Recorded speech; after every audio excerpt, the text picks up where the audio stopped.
It is 10 a.m., Tuesday, May 24th, 2016. The Board of Supervisors of the County of Del Norte and the governing body of all other special assessment and taxing districts for which said board so acts is now meeting in regular session. Only those items that indicate a specific time will be heard at the assigned time. All other items may be taken out of sequence to accommodate the public and staff availability. We're going to start off with a moment of reflection. Please take some time.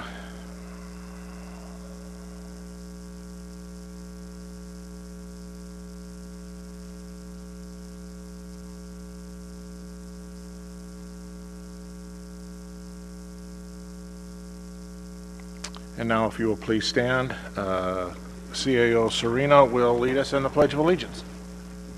I pledge allegiance to the flag of the United States of America and to the republic for which it stands, one nation, under God, indivisible, with liberty and justice for all.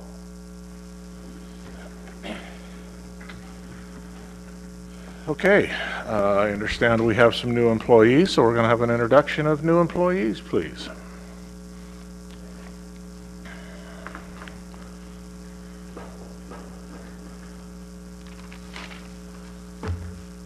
Good morning. Good morning. So it's good news when I'm introducing new employees and I have to bring a notepad. Yes. Keep everything straight. So the first person I would like to introduce is not here this morning because he's working night shifts. So he worked last night until 6 in the morning and he's coming on tonight to work at 6. And he is a new dispatcher on our team. He's been there for about a month. His name is John Ward. He's from Doris, California. Came to Del Norte County with his family in about 2011, and when we hired him, he was serving as a sergeant on the security team in Elk Valley Casino. Like I mentioned, he's been there about a month. He's doing great per Tom, who is our supervising dispatcher, and he's currently on night shift, so we're real excited to have him. With this group that's present, I'll start off with Michael Terry. Can't really miss him.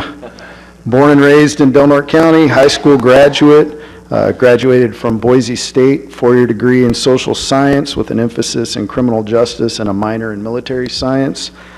Currently a second lieutenant, United States Army Reserve. He is hired on as a correctional officer, and if you were wondering, he is about 6'7" tall, which I had to ask. I can't guess once they get that big. It's never been an issue for me. Next, Alex Pearson, hired on as a deputy, also born and raised in Del Norte County, Del Norte High graduate. He attended College of the Redwoods Police Academy 113th. I personally know Alex, and I've been involved with the process of hiring him about 3 times now. Originally in the city, he came on in 2014 during the summer as a reserve. Proved himself very well as a police officer, was hired full-time in November. Again, I was part of both of those process, and he's been with us since early May as a deputy, and he's doing a great job. We're excited to have him. And saving the newest for last, day 2, Amanda O'Hare, our newest in the team, and she's a dispatcher. She comes from Altoona, Pennsylvania? Altoona. I've never heard of it, but I know about it now. She has prior experience as a dispatcher in Hanford. She did about 1.5 years there, did a great job, and it was sort of a public safety outfit, so she's dispatched for fire as well as law enforcement. Family made the move here for another job, and then we were able to scoop her up at the sheriff's office. And again, we're very excited to have her. So it's a good day for us. We continue to get people hired. Staffing was a pretty big issue, and we've identified that, and we've changed some recruitment methods, and it seems to be paying off because we're getting some great candidates. So with that, welcome. Welcome, all of you. Thank you. Anybody want to say anything? Yeah, they've all prepared speeches. As you can tell, they're just pushing me down to come here and talk. You know, they're a little better at answering questions if you had any questions for them. If not, I told them they didn't have to prepare anything too elaborate. Okay. Board members, do you have any questions? I would just like to comment that I'm always happy when it's someone that's from Del Norte, because that means that you're here. You're not just arriving, but welcome from Pennsylvania, and I hope that you stay here a long time too. But good job coming back. Thank you. Yes, thank you all. Yeah. Boise State, huh? Go Broncos. You play some sports there? I was offered an opportunity to pursue track and field in Canton. Okay, well, good to have you here. Thank you. And to all of you, welcome aboard. You bet. Thanks, Sheriff.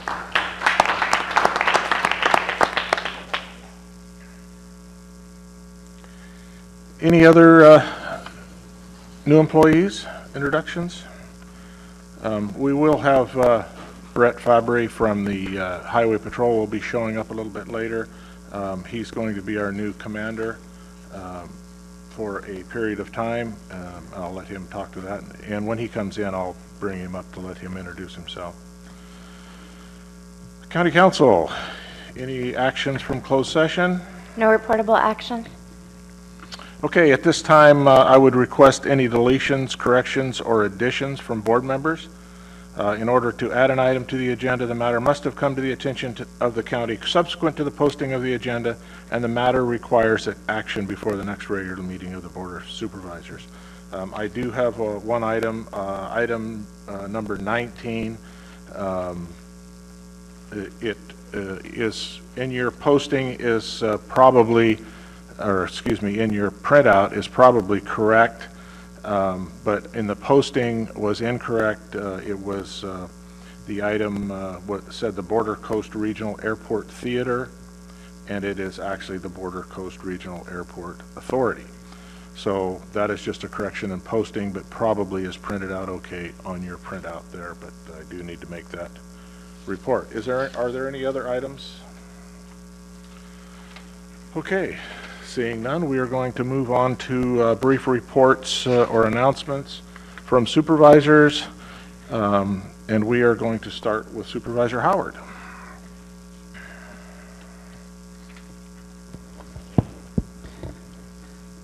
Thank you, Chair. Another busy several weeks leading up to this board meeting. Attended our Natural Resources Committee meeting and discussed specifically issues regarding the outstanding national resource water designations and various other emergency water conservation measures moving through the state, including SB 88 specifically, which would potentially require measuring devices on various diversions here within the county beyond what people are currently doing. Attended the ribbon cutting of the new terminal. Also gave a presentation during public comment to the North Coast Regional Water Quality Control Board on the outstanding national resource water designation, and that presentation was extremely well received by their board, and there seemed to be a very large disconnect between direction from their board to their staff and how communication took place between Del Norte County and their board. So hopefully that will resolve some of the issues that we saw leading up to the confusion with the designation within our area. Great deal of discussion with constituents, specifically on Highway 199, Elk Valley Crossroads, both in the discussion with our fire chief and residents in the area. Our accident rate within that crossroads area is upticked significantly. Many of you have probably seen an accident or there too. It has become the most responded to area within the county for accidents on our state highway system. And my hope is that with some reflection and some continued discussion in our local transportation commission meetings, we could look for solutions beyond what we're currently seeing from Caltrans at that intersection. The death toll there of just one has been unacceptable, but with 4 in the last year and a half, we're getting out of control. And there's reasons why that's occurring, and I hope the studies are being pursued, but my hope is also that our local transportation commission can begin to address it as a priority issue for our state highway system in Del Norte County. Attended Smith River Neighborhood Watch meeting. There was a significant issue of discussion on that agenda, and I see one of our neighbors from that area in the audience today, so I won't steal his thunder right now, but it is an issue that I'd like the board to address and maybe give some direction to county council. Also attended some presentations and discussions around literacy leading up to our June 7th meeting, which I'm hoping many of you will be able to attend on election night, but we'll see. And I think it's a very important discussion moving forward here in this community to our long-term economic success and the success of our children in our schools. I attended the Solid Waste Authority meeting, spoke a great deal about Jolinda Recycling and some issues that they're having with cost, with specific recycled materials that are continuing to come into their facility that they're not able to essentially be compensated for. And hopefully a committee will be formed to really take a hard look at what we can do about that, because obviously we don't want to go backwards. Attended an award ceremony for my son, Gabe Howard, who received the Student of the Year at Pine Grove School. It was great to see. It was a presentation and award ceremony for all the top students in our district presented by the Masonic Lodge. It was great to see a lot of future of Del Norte County wrapped up in these kids. It's absolutely impressive to know that our future is in good hands, and it gives me hope, and it more importantly drives me to continue to do what I'm doing up here for you guys every day, knowing that we have a good crop of kids coming in after us. Talked to some constituents, Fred Cox, about our Veterans Hall and some problems that we're experiencing over there. Attended a meeting at the Workforce Center around employment and, or lack thereof, employment opportunities in Del Norte County and how to better recruit folks in our area to fill job openings.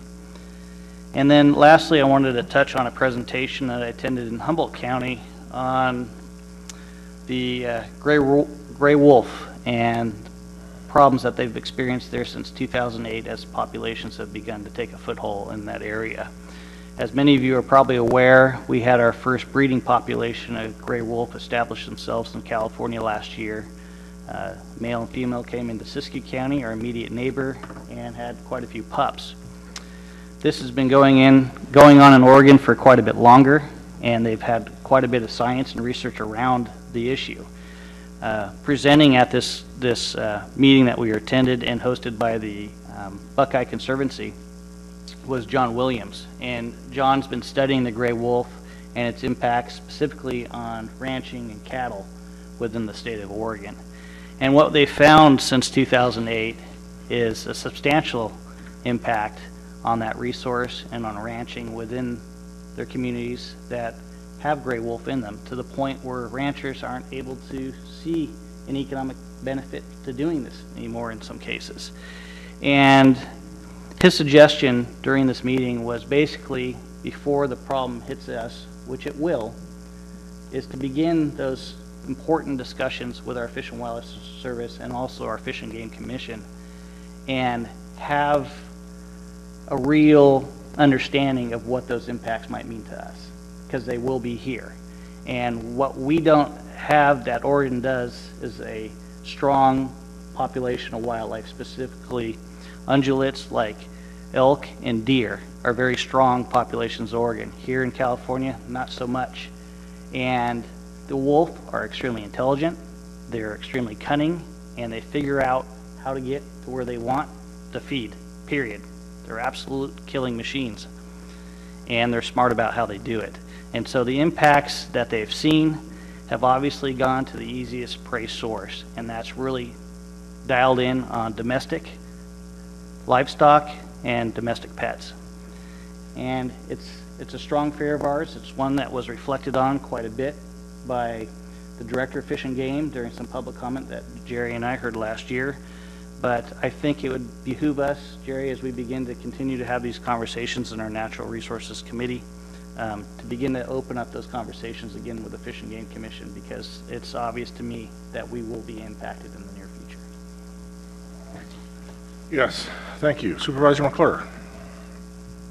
Yes, thank you very much. I wish I had been as busy doing positive things like Chris has been doing, but I've been busy campaigning, and it's always a slug, and that I've been doing that. But one of the best parts about campaigning, there have been forum after forum after forum, which brought question after question after question, which really allowed me hours and hours of reflection, because I think that that's really, it's hard to do. I felt like I was writing a thesis sometimes, but it really gave me a strong handle on the rudder of where I believe that we are reaching forward in a community that have great things happening, and the whole idea is that we keep all of our arrows going in the same direction.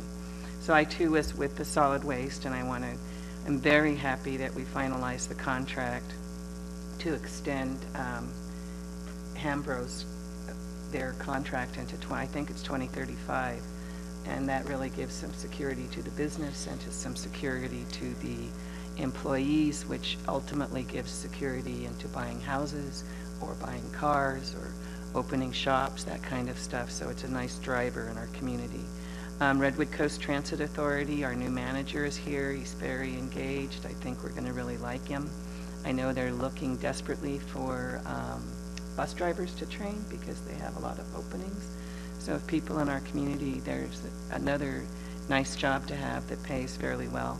I attended the England Marine opening, and I was just really impressed with what kind of investment they made in our community, and that the manager actually argued to keep it at Crescent City Harbor because the parent company thought it would be a better idea to possibly move it up into Harbor.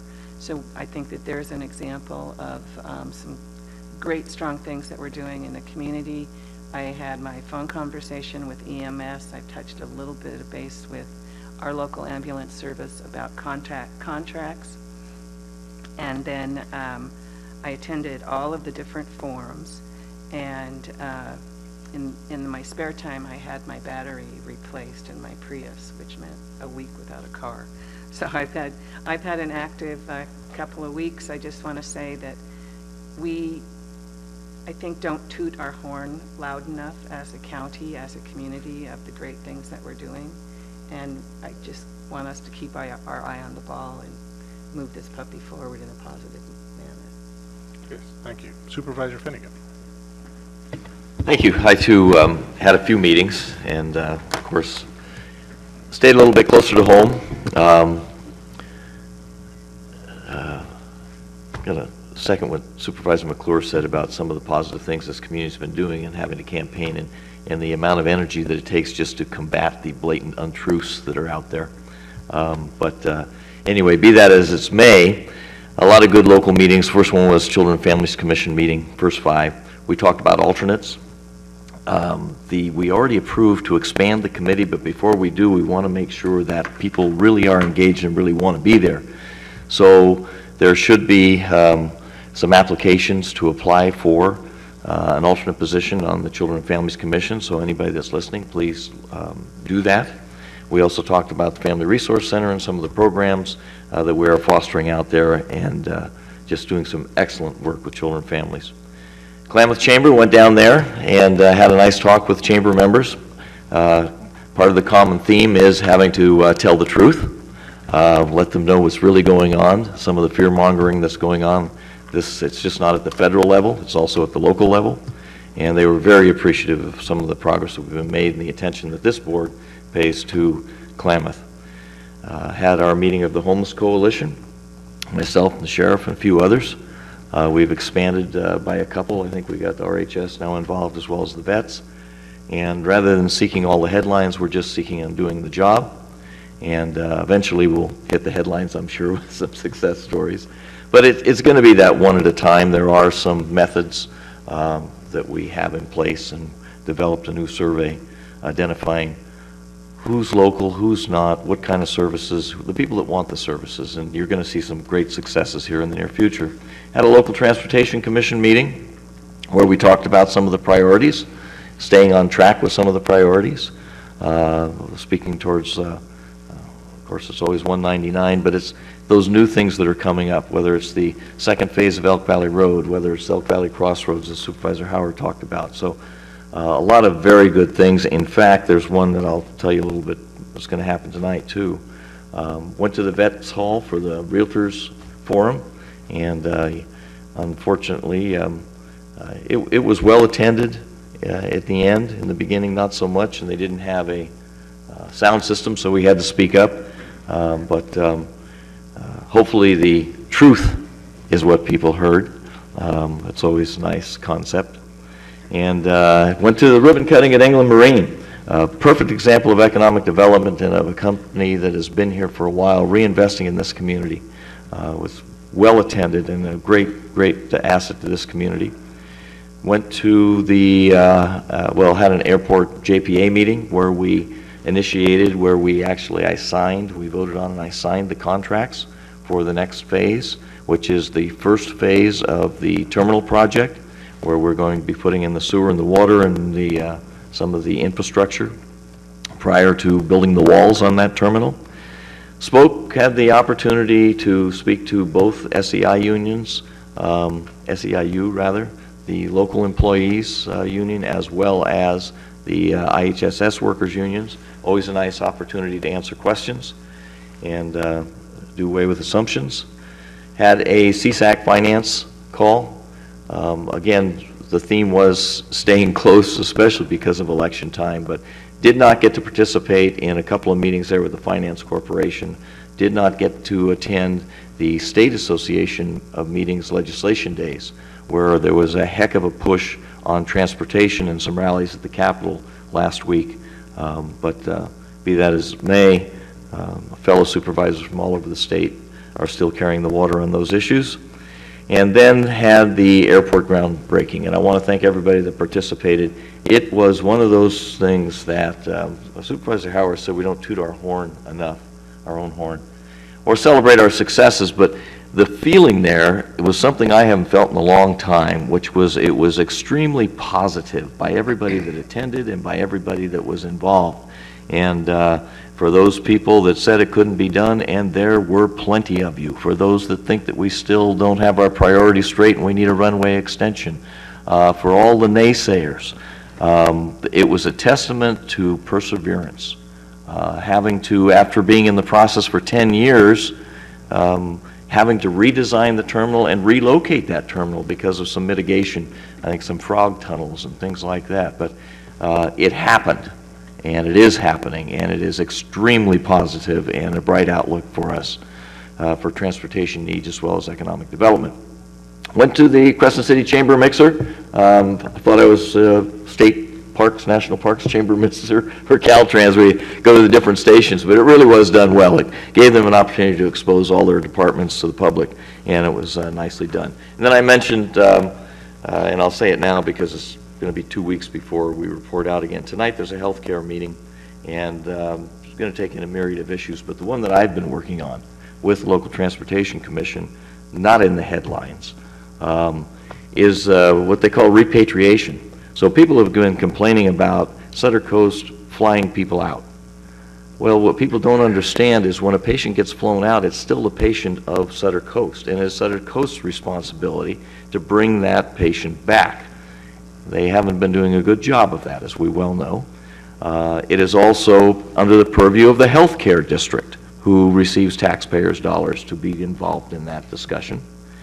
But there are also some grant funds that are available through the Local Transportation Commission, so we have initiated the process to mediate that process and are going to be discussing with the Healthcare District and Sutter Coast and Local Transportation Commission an investment in this community and pooling our resources to be able to repatriate those patients that had to go out to get services that maybe don't have the revenue or the wherewithal to come back on their own. So that's an extremely positive thing that's coming out of some of these discussions, and something that I'm also working on. So we're going to keep up the good work. We're going to keep telling the truth, and thank you. Supervisor Getler. Thank you, Chairman Hermanson. Well, immediately after the meeting, I got pulled over by the CHP. No, just kidding. Actually, I did meet, quite by happenstance, now Commander Fabry and Assistant Chief Garr, Todd Garr, and Mike Berry was over. They came over to the house thinking I was you, Mr. Hemmingson, and they wanted to know if they could be on the agenda, and I said, we'll get you on it, and we put you two together, and not to take the wind out of yourselves, Lieutenant, welcome aboard, and you'll tell us a little bit about yourself. Also, Wednesday, May 11th, we met in our quarterly Intergovernment Relation Committee. That's usually held at the City Waterways Treatment Facility, but due to construction on the B Street sewer project, The multi-local government group met in the multi-purpose room at the county building, and there is no discernible news to report to you from that meeting. It's a quarterly meeting. Also delivered comments at the Del-Norte Association of Realtors Candidates Forum, which was held at the Veterans Hall.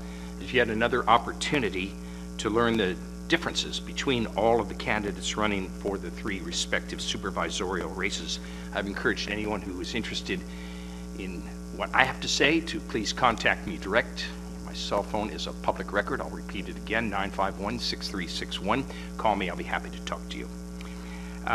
Attended the grand opening of the England Marine, which is the new store in Harbor. Later that morning, I listened to a report by Kimmy Scott from the city of Crescent City talking about the new planned Labor Day event called Find Your Park, and that will be quite interesting, and we'll look forward to hearing more about that prior to the event. Of course, it's a good one. I attended a meet and greet at Republican Central Headquarters also later that afternoon.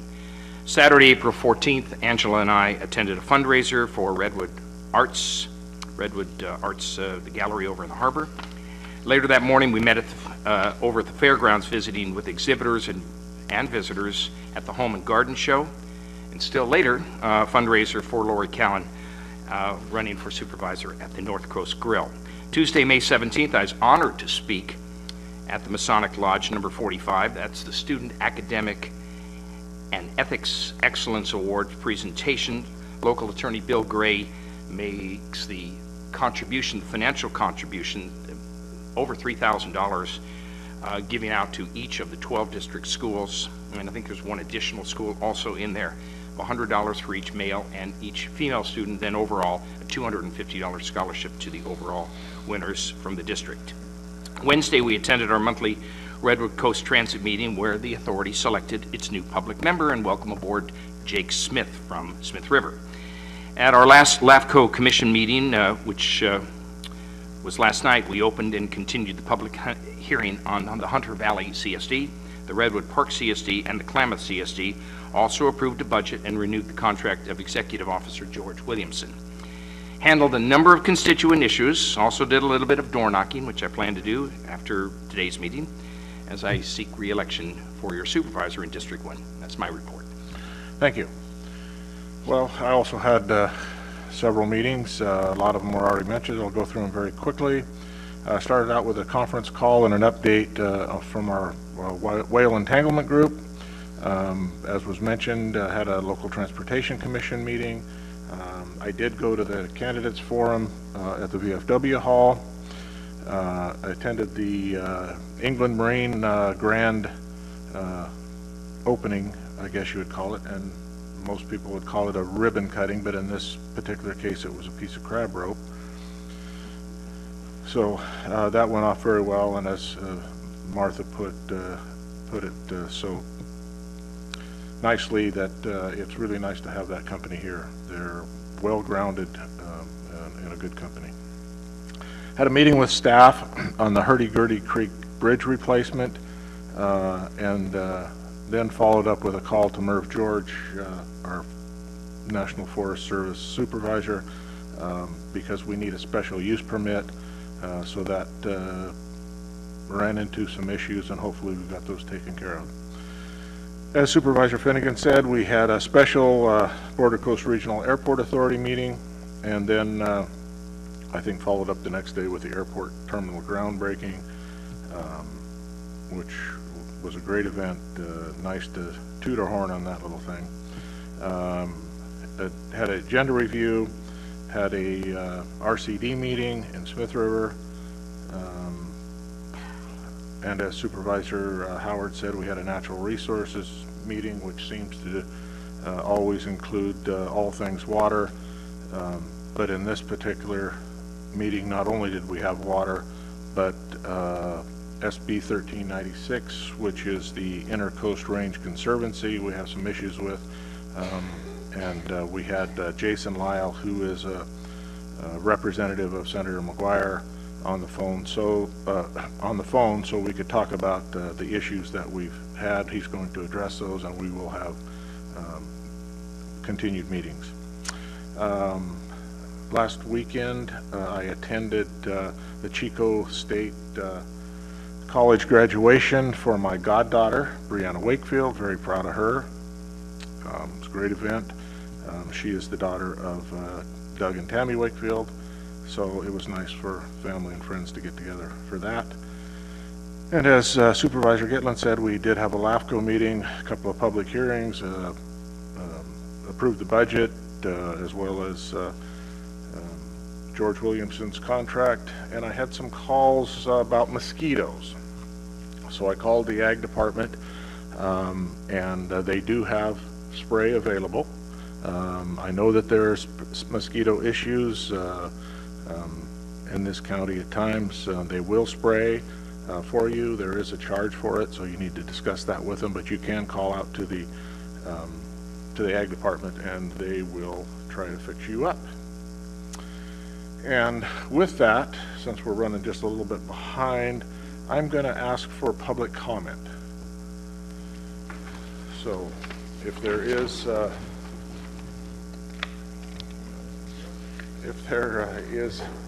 any public comment, members of the public may address the board on matters which are within the jurisdiction of the board. If you're addressing the board regarding a matter listed on the agenda, you may be asked to hold your comments until the board takes up that matter. Please limit your comments to 3 minutes. Please come up. Linda Sutter, 5th District. I attended the Birch Track Water District meeting last night, and I'm really disappointed in some of the decisions that our powers to be, supervisors and city council people, who voted to allow the Rancheria to connect to our water lines without first giving any kind of consideration to the water district. Roger Gitlin was the only one that voted no, but Roger, you know what? I will not stand for bullying for an apology in public forum, so sorry, I'm not going to apologize to you for anything. But I don't think that you, Mr. Himmingson, took into consideration the effect that it's going to have on our water tanks. Can you limit your comments to the jurisdiction of this board? It is your jurisdiction. You're on the board, and you're a supervisor as well. But that's a board decision that was made by a completely different board. It is not this board. It was made by LAFCO, and you are on the board, sir, correct? It was made by Yes, LAFCO, thank you. and that's a different board. Anyway, It doesn't have it's a anything to do with lose-lose this board. situation, okay, because the residents of the county have to pay for litigation, and the Birch Track residents have to pay for litigation. You guys need to come to the table and try to mediate this. Thank you.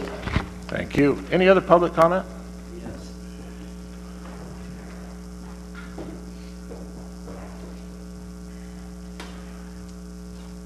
Hello, my name is David West. Hello, supervisors. This was my welcome to Smith River, Rowdy Creek subdivision. It basically says here, children at play. What had happened here is we purchased a home in Rowdy Creek subdivision, a high-end home. The road crew says it's the best view in the county, and it truly is. An officer and a psychiatrist built it over at the prison. An officer here was a county sheriff built it. The subdivision was approved in '78 and reapproved in '92 when they did a record of survey on all 20 sections of 20-acre parcels in that subdivision. So happens that this home, in just the last 10 years it was built, paid the county roughly $50,000 to $60,000 in property taxes. My biggest problem is that there has been a tentative shooting range at the entrance of that subdivision for roughly 40 years, about as long as the subdivision was made, maybe even longer. So that being said, nobody's done anything about this, and I fear for my life, my family's safety, driving in and out of that gate. People post targets on that gate, shoot down that blind driveway, and they can't even see if we're going down that road to get shot.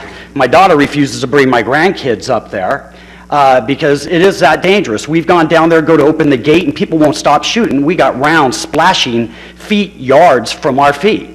And I talked to hundreds of residents there. Some people were pretty cool and say, oh, we didn't realize there was an issue. But some people were there, hopped up on dope, shooting in the air, run their motorcycles, around over there, shooting in the air. And the law says you're not allowed to shoot 150 feet from a road. This is a county road. and nobody seems to be doing anything about it. So the county did approve a subdivision there. Nobody has stopped that shooting there. And quite frankly, nobody wants to build any homes there for that reason, because it's just dangerous. Unfortunately, we came into the county not realizing this, purchasing a high-end home, spending my savings. I'm retired with the Department of Corrections, and I spent 26 years within or with the U.S. military, 10 years overseas, mostly in combat arms. And there is no reason for me to come home and have my family go through this. So this is something that needs to be addressed. I'd appreciate it. I talked to Chris Howard about it. He's been very gracious. I wasn't as nice as I am now when he probably saw me when I did do my first spiel, but I've been calling the county sheriff for the last 8 months with no avail. I did get somebody in forestry that has a small sliver of that property, and his name is David Palmer, and he did close off the forestry and put some signs up. These are pieces of that sign which the good residents decided to tear down. Then they walked up to this sign right at our gate and shot holes in it with a shotgun and left their 20-gauge shotgun shells and 5.56 and 308 shells there on the ground to make a message to us at point blank, hey, this is going to be a problem of yours. This is not a problem of mine. This is a problem of the people who let this happen. So, you know, it's that old saying what they used to say, you can do it the easy way or the hard way. So let's try to make this the easy way, and please keep my family safe. You know, I think I deserve it as a combat medic. I bled for this country. I expect you to do what it says in this state. Honor your veterans, and that's all I got to say. Thank you. Thank you. And hopefully the sheriff is hearing all that.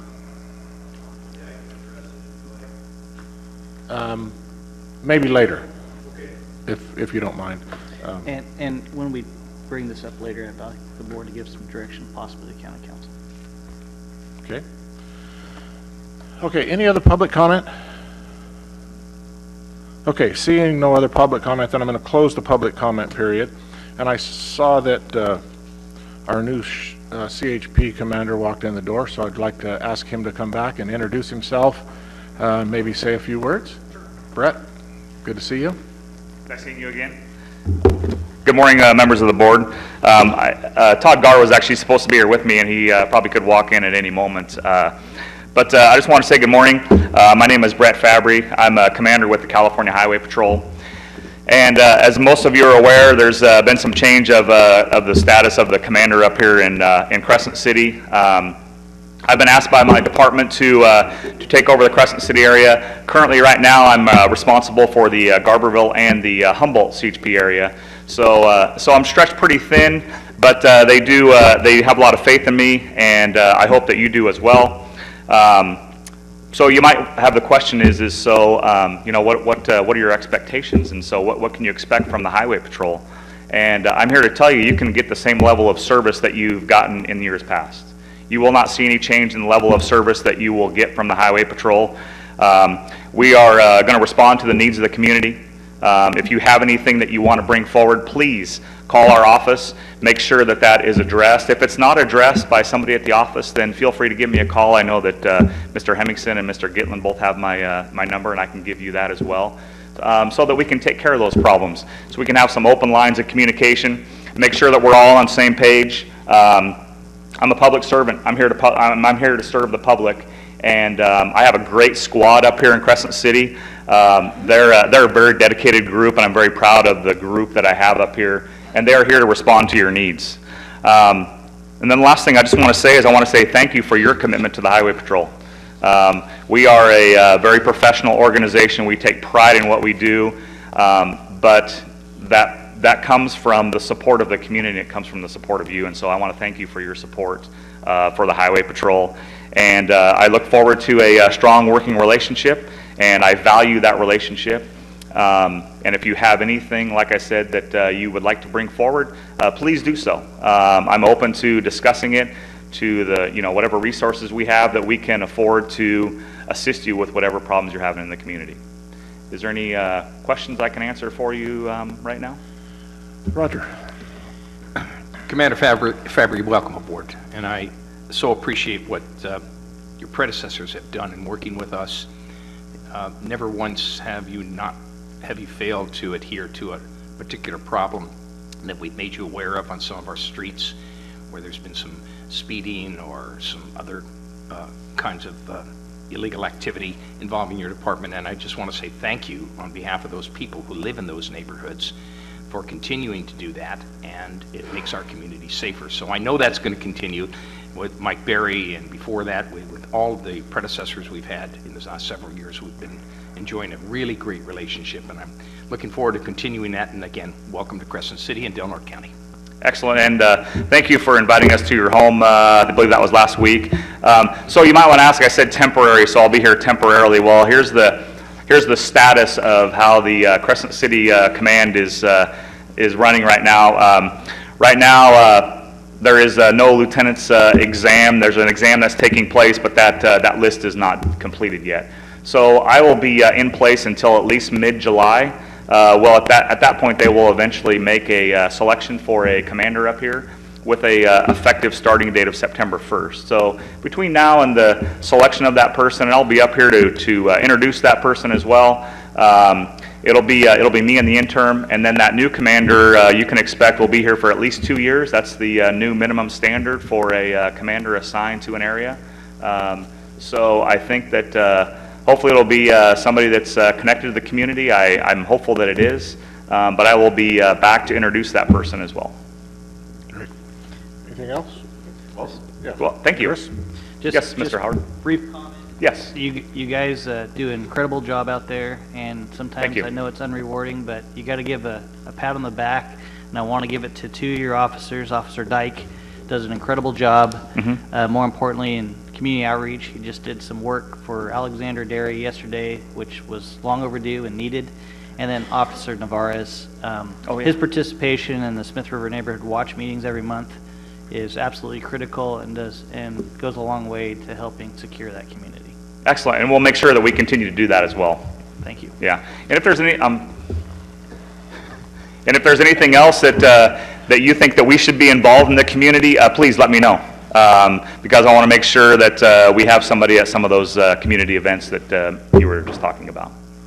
And I just, I'll just piggyback on what everybody else has said, that how we certainly appreciate the partnership for the community as far as law enforcement that you people help with. It's invaluable. We couldn't do it without you, so we certainly appreciate it. Thank you. And I want to let you know that when I was up here last week, I had the chance to meet a couple of you, and then also met with the Del Norte County Sheriff and also your city police chief. And the same as I've told you here is that, kind of business as usual. We have a great working relationship with them as well, and we can collectively work to make it a safer community. Great. And I see Todd just showed up. I'll get him to... Yes, so my pilot and I got involved in a little police activity on the way over, actually before we took off, so apologize for the delay. But Lieutenant Fabry has apparently already introduced himself, and again, just spoke to Jerry and Roger, but wanted to address the rest of the board. I extend my apologies. I'm an assistant chief over based out of Reading, and I covered Del Norte, Humboldt, Mendocino Lake, Colusa, Glenn, and Trinity counties.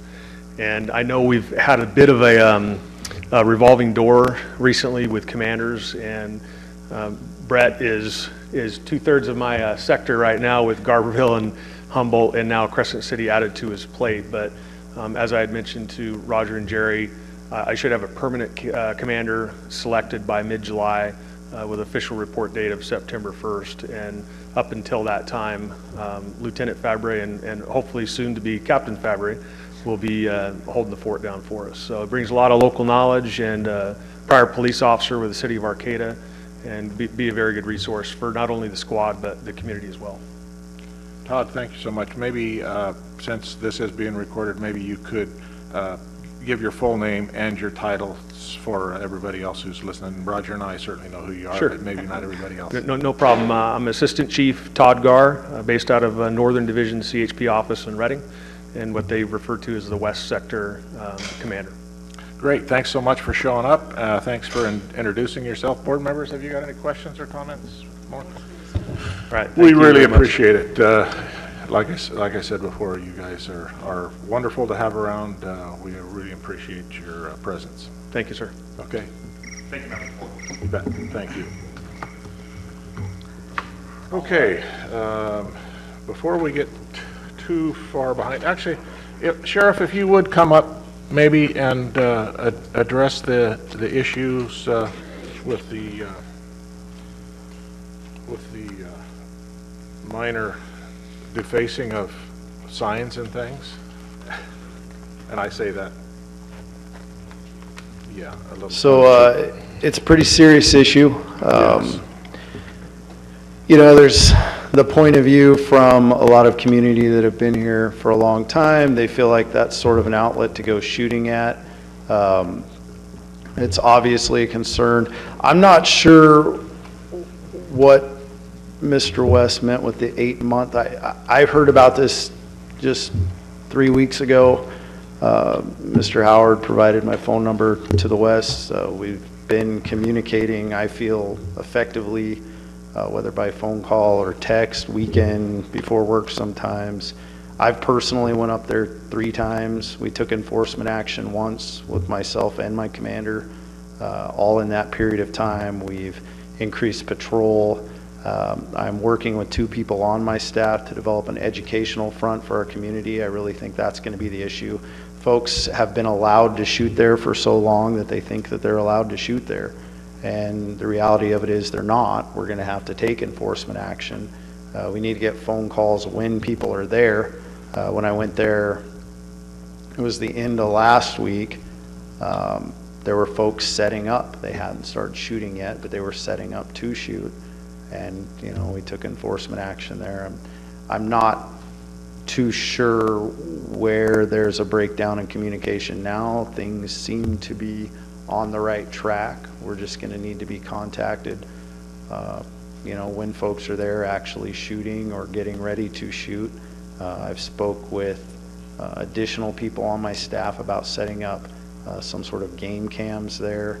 Again, you know, wiring in technology to make it real time is a whole different subject. I feel like I'm on it. It's going to take a while because, as Mr. West mentioned, you're undoing decades of belief of people being allowed to be there. But, you know, there is a ripple effect as long as we continue to enforce it. And I feel like we are at this point. Great. Supervisor McClure, you had something? So would this be an opportunity to figure a place out for people? That instead of, I mean, I recognize that we've been shooting into that rock quarry for, well, for I know at least 60 years. But instead of just closing it down, is there a possibility that we could start some kind of planning process where we could? Well, I hear what you're saying, and I think it's a good point, but I don't want to slow down their process for that process. You know, people need to stop shooting there now, even if there are no other places. That being said, there are other places. You can still go up yeah, I think, you know, I think people have just been using it for so long, okay. And I think it's folks that are sort of in the general vicinity that it's just closest to where they live or it's most accessible. The people that I was speaking with the last time I was there, these are not outlaws. These are not people that are under the influence. These are decent people in our community that for generations have been shooting there, and they just think they're allowed to. So, you know, that's the primary issue, is really educating the community and telling them they can't be there anymore. And, you know, if people don't abide by that warning, we're going to have to take the enforcement action. But I am totally empathetic to their complaint. And, you know, I'm a dad. I have kids, and it's an issue. That's why I've personally been there multiple times since I've heard the complaint. And I've tried to make myself very accessible. Thank you. Anybody got anything else? Supervisor Howard. Yes, and I really appreciate the sheriff's attention to this matter since it's come to his attention. I think probably some of the issues in the past 8 months were specifically with some of your deputies not communicating with you, and hopefully through conversation with Mr. West, you can figure out where that lack of communication broke down in your chain of command. Sure. I think it's an educational issue on my staff as well.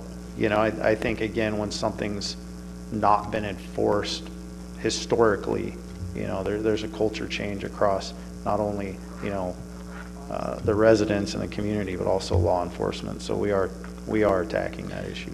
Yeah, and my question here is two-part for both the board and yourself. As we discussed last week, I want to make sure that we're assisting you the best way possible in the enforcement piece. You thought you'd have some ability to research potentially needs and what current action you could have up there and take place for that enforcement. In your research, have you found, do you have the ability right now to stop the shooting within that area, or does this need to be something that the county addresses with an ordinance potentially? I don't think we need an additional ordinance. I think that there's already laws that we can enforce to reduce it, but when you ask stopping it, that's really a matter of presence. You know, we have to be there to witness it happening, or we need the constant phone in. I don't know if we're being called every time gunfire is being heard or not. I know when I looked over the CAD, it doesn't, for as big of a problem as this sounds like, it certainly doesn't seem like we're being called every time it's happening. So I don't know if we need to set up some sort of additional surveillance or explore those ideas, but you know, there's a pretty big cost associated with that.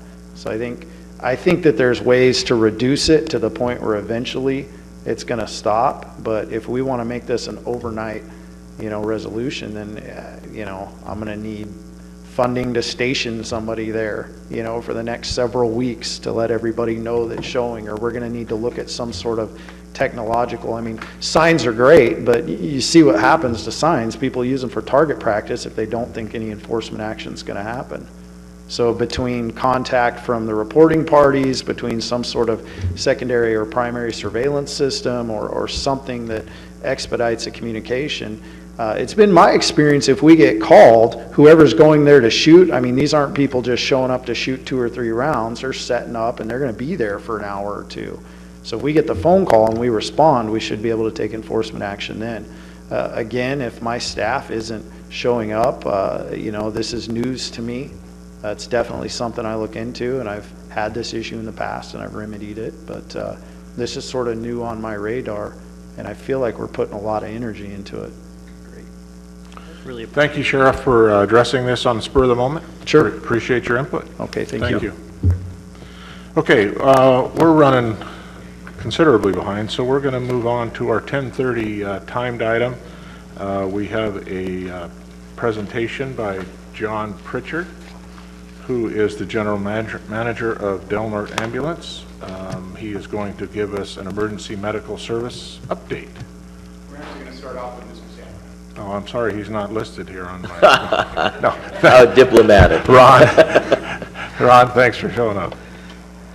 Thank you, Mr. Chairman, members of the board, and those of you in the audience. As a paramedic and CEO of Del Norte Ambulance for over 30 years, I want to thank you for this opportunity. Most of you know I don't do this much, and when it comes to EMS, I go on for hours and hours, and in order to not do that and make sure you get out on a reasonable time, John gave me this and told me to stick to it. So I'll try to go through it with some highlights of our events. May marks Emergency Medical Services Week, and we regularly come before you to kind of give you an update of our service and the state of emergency medical services. I'm proud to say that EMS in our community is good. It's getting better despite the ups and downs from the state and national levels.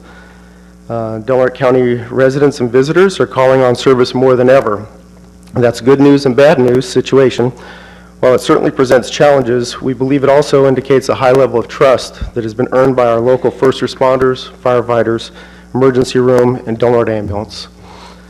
We continue to see better lines of communication between us and various agencies.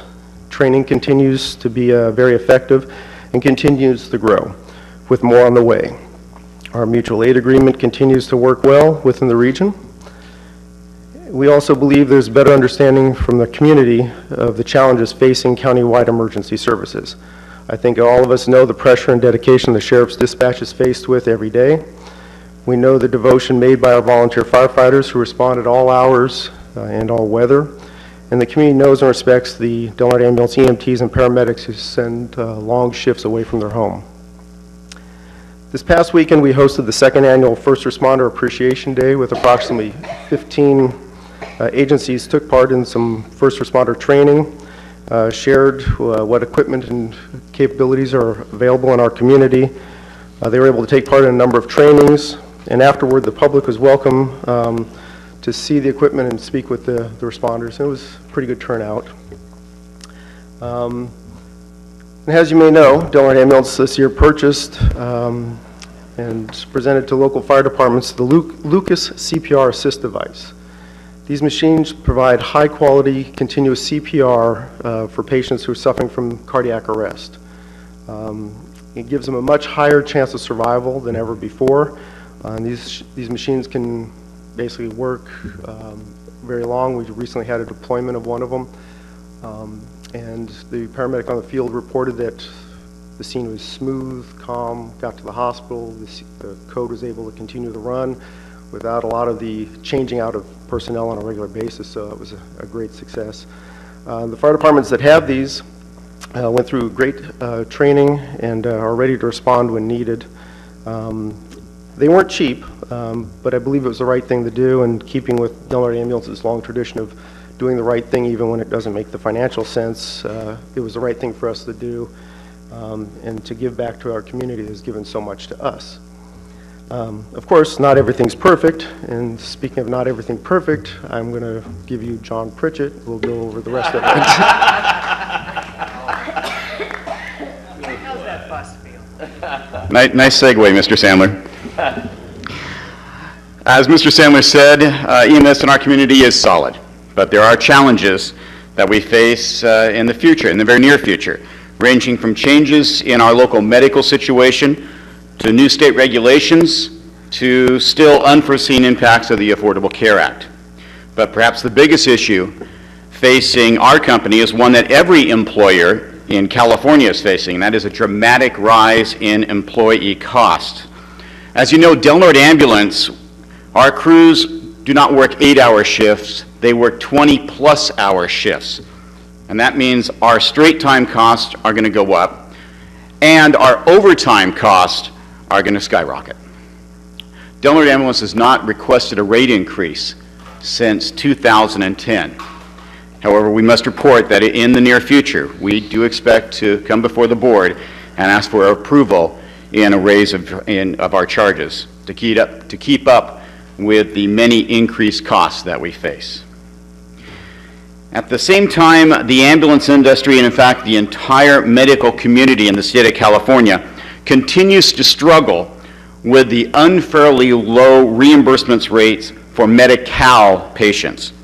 Medi-Cal pays approximately 10% of an ambulance bill.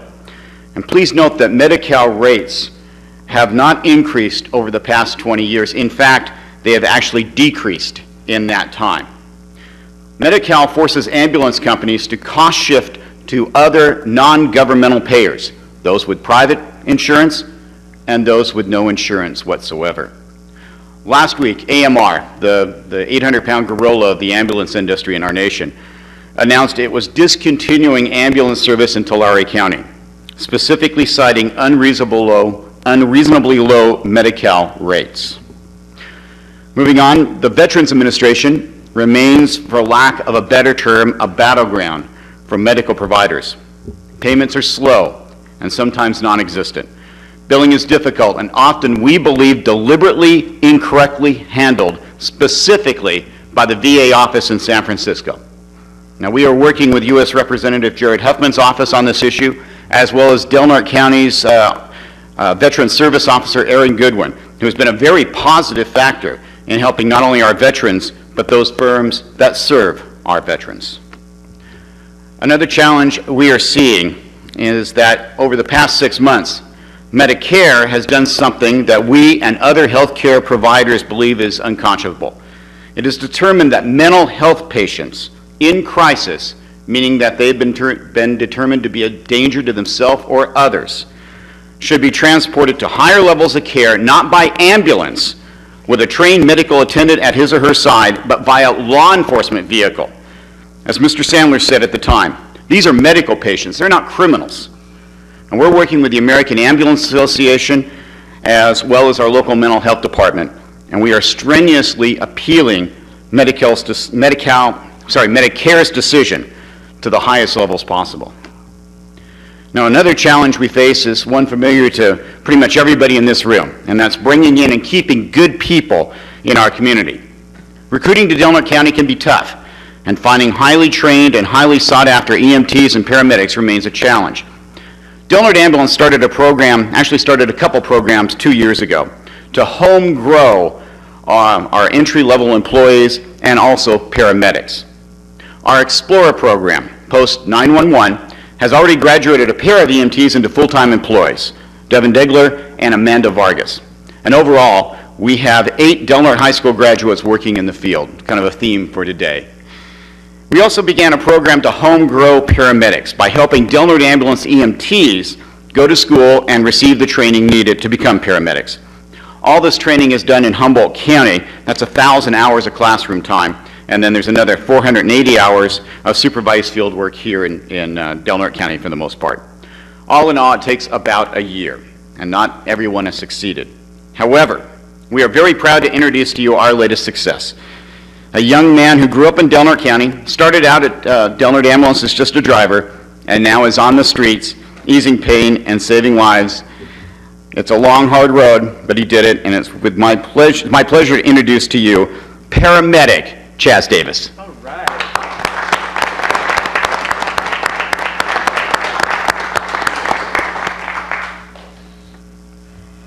Good morning. Nice to be here with you guys. Like Mr. Pritchett said, the road to being a paramedic is not an easy one, and it took, I think that was actually a little inaccurate. It's more like 1,300 hours of classroom time and about 500 hours on the back of an ambulance. However, it was worth it, and I enjoy, serving this community. I was born here at Old Sutter Seaside. I remember asking my mom, where was I born? She goes, right about where that wrecking ball's hitting, right there. That was early 90s, I was born here, I have a lot invested here, and I greatly enjoy serving the community as a paramedic here, and I plan to be here for a long time. Thank you. Great, welcome. And with that, Mr. Sandler and I will be happy to answer any questions that the board might have. Board members, comments? I think Ron, last time you were here, I think you had that CPR machine. I'm not sure, or it was another venue. Pretty spectacular unit. At a different venue, yes. Okay. We can, if you ever want to see it, not working on you, but Yeah, preferably not. As a demo, we'd be happy to bring one in and show you how it works. Maybe when you come back and ask for that contract extension. There you go. Show you what it goes for. I appreciate it. Thank you for your service. It's our pleasure. Yeah, Roger? Ron and John, I can just tell you that when I first came on, I had some skepticism about your department and, do we need 2 or do we need 3 ambulances? But after seeing how you work and the professionalism extended nationally, forgot to mention my notes being at your first responders, the event Saturday, you're all a team. You sponsored it at Del Norte Ambulance, but all these members are members of your team. And we need to find solutions to these very real problems so that you can deliver services and ultimately save lives. That's what it all comes down to. So we want to be helpful to you in this endeavor. We're not a rich county. We'll do what we can, of course, but I just want to wish you and the best in moving forward to solving some of these serious systemic problems. So thank you for coming today and updating us. Thank you. Like I always say, it's one of the good things about being a small community. It's a small community, and one of the bad things is it's a small community. We do, like families, bicker from time to time, but when it all's said and done, we come to what's best for our community and what's best for our patients, and that's the team motto there. It's really worked well, and it continues to grow. And I appreciate you showing up at our event and making it newsworthy for us. I appreciate that. Again, if there's any questions or concerns, and I'd like to invite all of you to come right along with us anytime you like. Again, not on the gurney, but as a viewing person. We're happy to show you what these guys and gals do every day. It's quite amazing. David? John, you mentioned Tulare County, and I know in past work with RCRC talking about EMS, some of the contract disputes between the ambulance carriers, the first responders, the fire departments, but I had heard nothing about what's going on in Tulare now. What's going on, and what's the potential impact for a community like ours? Well, they're going to pull out, they've announced in August, and so now the county is trying to figure out what they're going to do and how they're going to do it. I think I can safely say that's nowhere on our radar. However, that gives you an idea of how, what a problem the low Medi-Cal reimbursement is. We can't bill the patient, we can't bill anybody else, except for very specific cases. So where a typical ambulance bill might be here, we receive here. And so, we have to make that up some other way, and it's on the backs of group health insurance and those people who have no insurance whatsoever. It's not a good situation, and for some companies, it's just not tenable.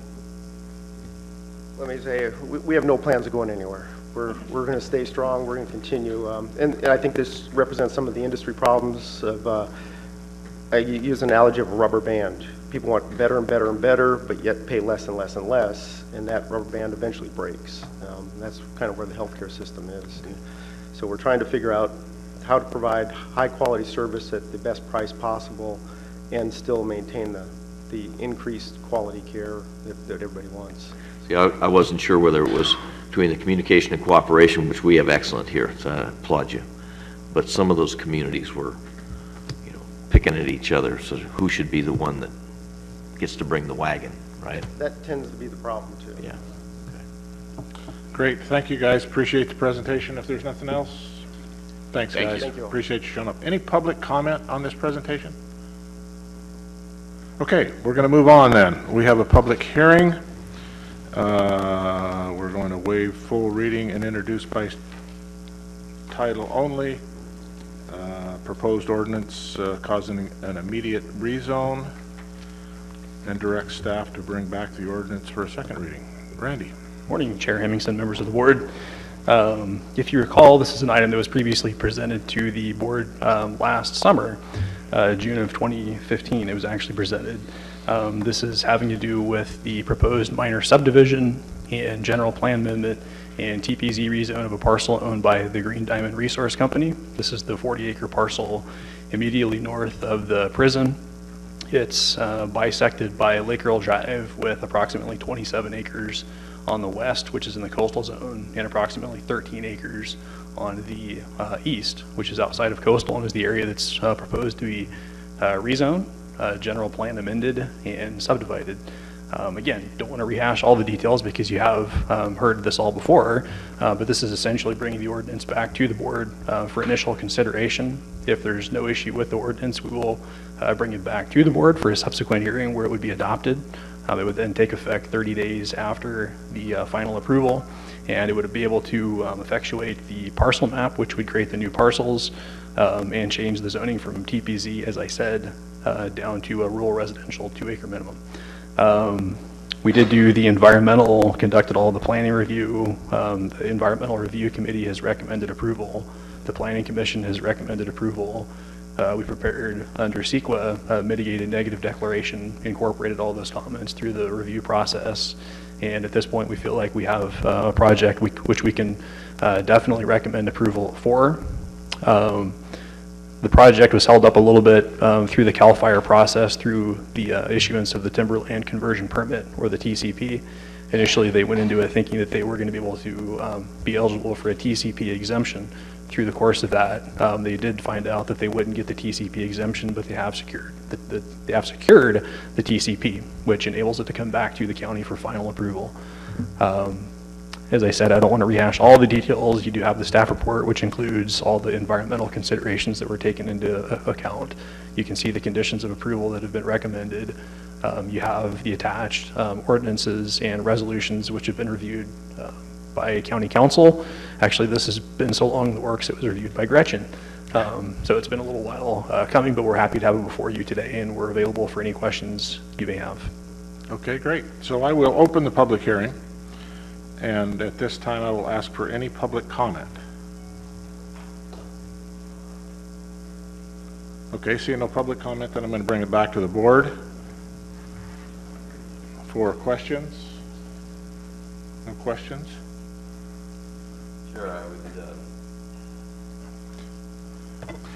Sure, I would move to waive the full reading, introduced by title only, the proposed ordinance causing the immediate rezone of the lands currently zoned TPZ, as well as the general plan amendment as presented, and direct staff to bring back the ordinance back for a second reading and approval of the recommended resolutions at the next regularly scheduled meeting of the Board of Supervisors as requested by Community Development Department. Thanks. Do I need to close the public hearing, Council? I think you leave it open for until Till the next meeting? Yeah. Till the second reading? Okay, thank you. Okay, I have a motion and a second. Kylie, would you poll the vote, please? Supervisor Howard? Yes. Supervisor Gitlin? Yes. Supervisor McClure? Yes. Supervisor Finnegan? Yes. Chair Hemmingson? Yes. I have one question on it. Okay. When it goes from the TPZ, what's the formula that you're going to have? Does that come out of the assessor's office? And how, can you just tell the story of how that will work? Sure, that's a good question, and it's definitely relevant to immediate TPZ rezones as opposed to the 10-year rollouts. Under the 10-year rollout, the taxes would be prorated, and it would be factored over that period of time, so that whenever you reach that 10-year anniversary date, you're ready to go, essentially. With the immediate, there is an immediate recoupment, which is calculated by the county assessor. As far as how the logistics of they reach their calculation, you can talk to the assessor about that. As I understand it, on this particular project, though, they did initiate that conversation with the assessor. I don't think that they're able to get a real definite number because they never know how long the process is going to take, and this is a good example of that. But they did get a ballpark idea that they're comfortable with. Whenever this, again, becomes effectuated, they would be subject to that recoupment. Yep. Thank you. Anything else? Okay. We have a 11 o'clock timed item, and that is for a state capitol display presentation by Barbara Burke and Bill Irwin.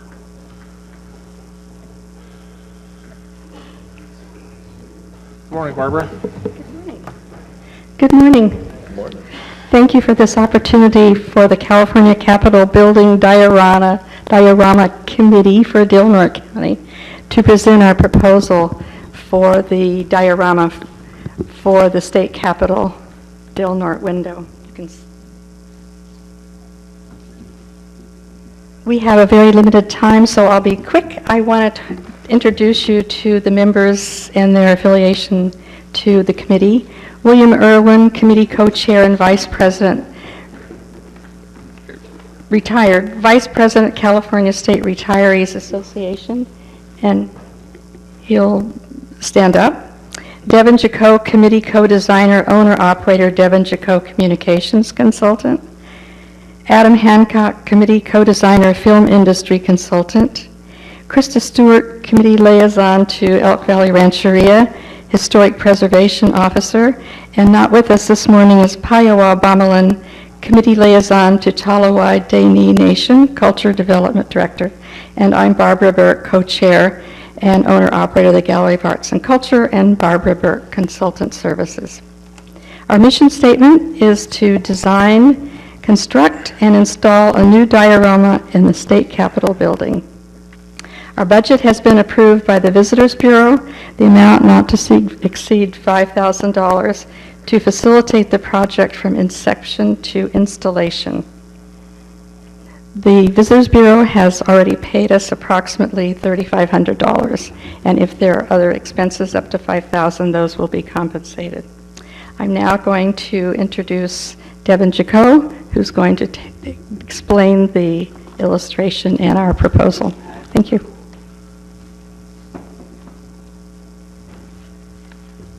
Good morning. My name is Devin Jaco, and I was one of the co-designers. Could you lift that microphone up a little bit? Yep. Thank you. Is that better? Yes. One of the co-designers for this project for representing Del Norte County at the state capitol in the hallways near the governor's office. I don't know if everybody's aware of what that looks like, but okay, great. So we were given this, this project to update what has been 4 or 5 year, maybe longer, representation of our county in somewhat of a dilapidated state in the most recent years. And so I was invited on to the team to assist with the design. So we're going to go through the design of the different panels, and feel free to stop me if you have any questions. I'm not exactly sure which way the slides are loaded, so we'll just start with what we have. This is actually a near identical mock-up of what the actual shape of the panel looks like in the hallway. It sits about that high off the ground. Our marketing idea was to evoke the feeling of being here rather than just show up with information about what we are. We wanted them to feel what it's like to be here and to try and attract them to come visit. We didn't want to just show industry and other things. We wanted to take advantage of the roughly 500,000 people that go through the state capitol building and to try and contribute to bringing more tourism to the area through this project. So this is what we're going to see with the first front panel. If you'll see the screens, I'm not sure what you guys can see on your computers. Great. So the idea is the Redwoods is the main attraction. We went through a couple different cycles of marketing thought, and we settled on the Redwoods once again, in part because it is one of the primary reasons why people come here. It's not the only reason. We were aware of that. And so what we realized was the unique selling point of our area is having multiple things in one spot, which is Redwoods and the ocean and our beautiful town.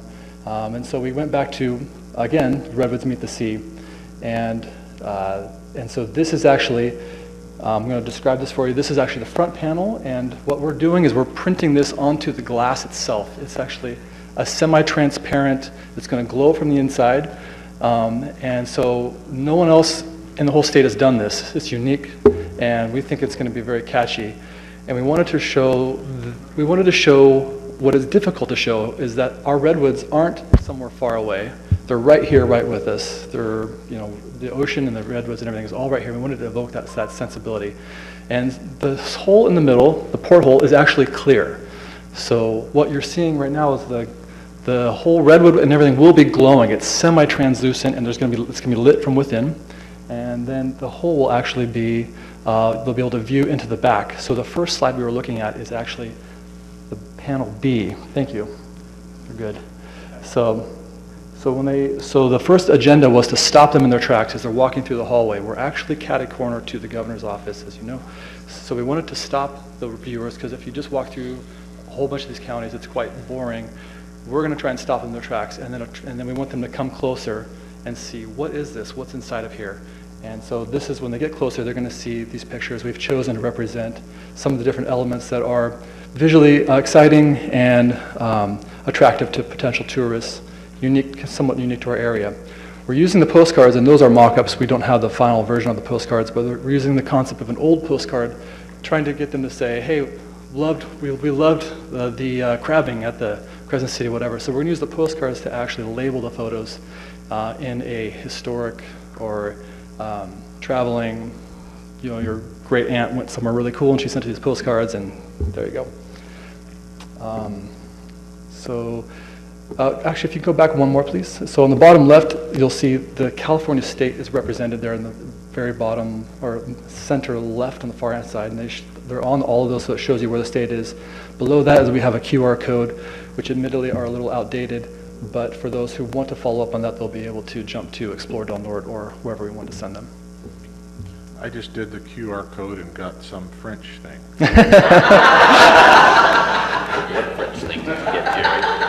You know, that's funny. Looks Good like for you. it's, I actually thought, I wonder if they're actually going to try this live.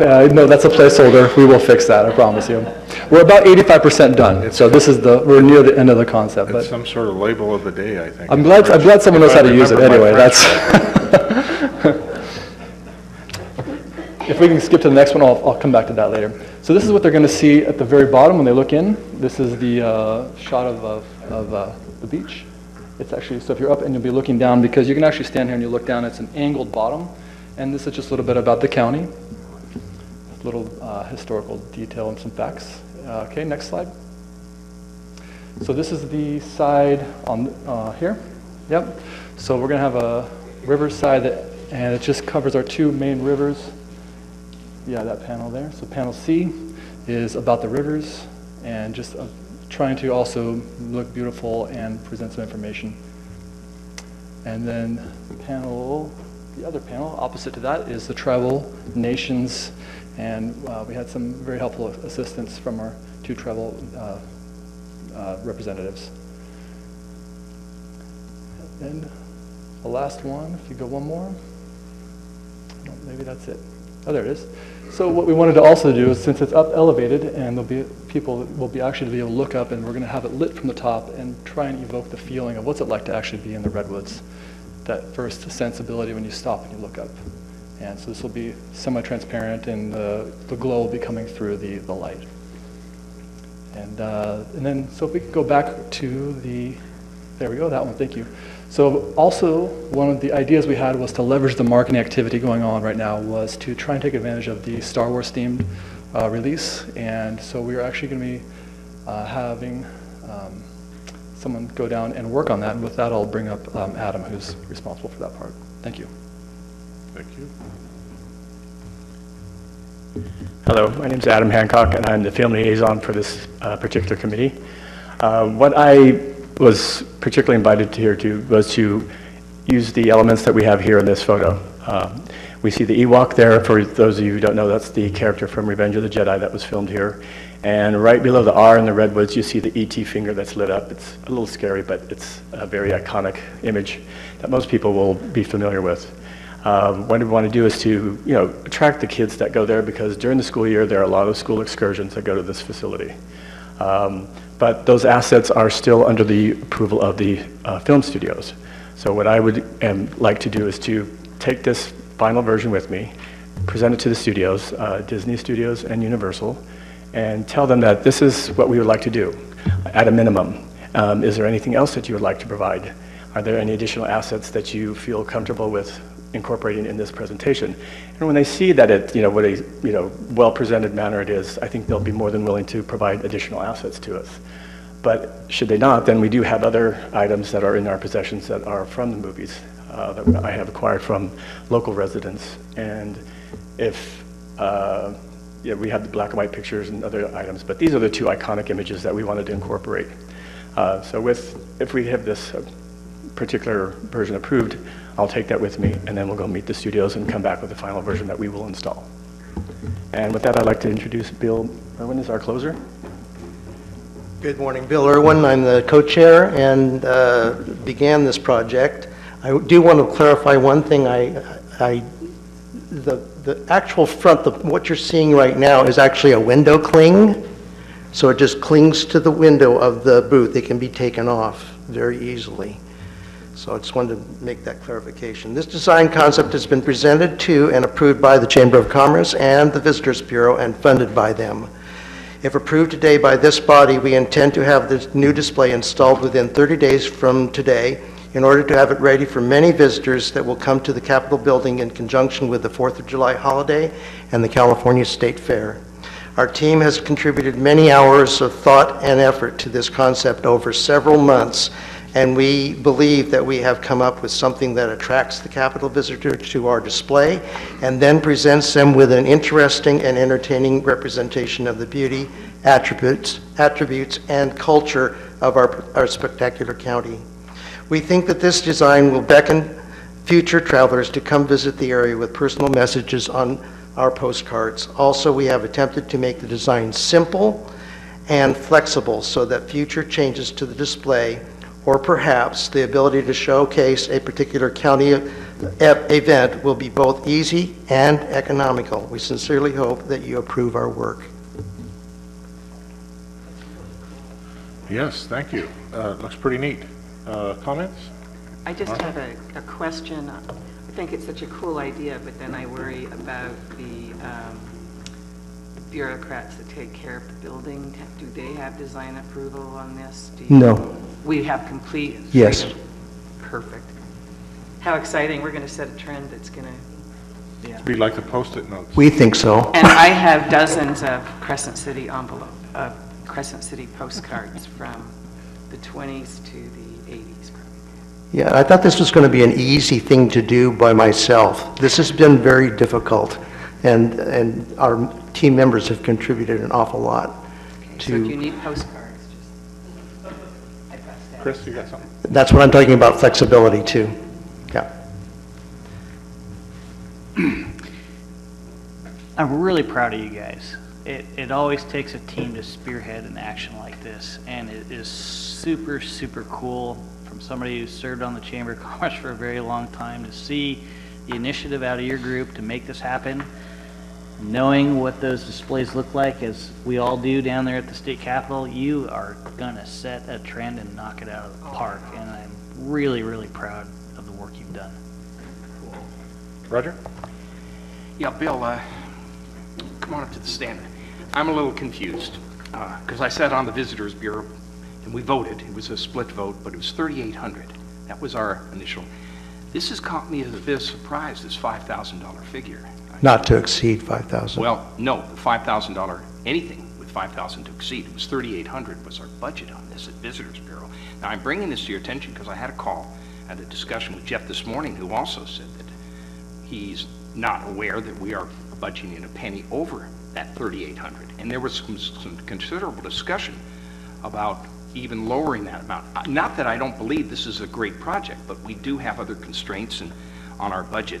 And of course, this was supposed to go to our Visitors Bureau and the pictures thereof before we take a vote on this. And unfortunately, our Visitors Bureau did not have its last meeting earlier this month. So I am confused a little bit about the budget. It's going to apparently go over the 3,500 that's already been allotted. I think we budgeted 3,800, and this would have to come before our Visitors Bureau before we can move on this at this level before I think we take a vote on this. So I just want to share that with you, that this up to $5,000 figure is a new figure. It's unknown to me, or for that matter, any of the other people who have sat on the Visitors Bureau when we heard your presentation. So I want to bring that to your attention at this early stage. I believe that was in writing, that we presented that to Jeff. Is that correct? Yeah, we had that signed. So. Well, Jeff was this morning, because I saw the figure this morning, and he said, no, we need to go before the Visitors Bureau, and he reiterated the budget that was allotted by our group. So I think there needs to be some checking on this before we go perhaps up to $1,200 above the Visitor Bureau budget. We understand. We understand. Just keep in mind that, you know, number one, we know that most of the displays are farmed out to contractors, and they're very expensive, upwards of $10,000 or more. So, Bill, I have no problem with this professional display that you presented here, but we all have to work on budgets. Sure, we understand that. And this has caught me at a surprise, because I'm the county's representative to the Visitors Bureau, and there are a number of people. We haven't shared this. This has not been shared with us, that it may go this far. And if it's in some fine print contract, I certainly was not made aware of it. Okay, we understand, but we did do it in writing, and it was signed. Yeah, and first of all, excellent, just excellent.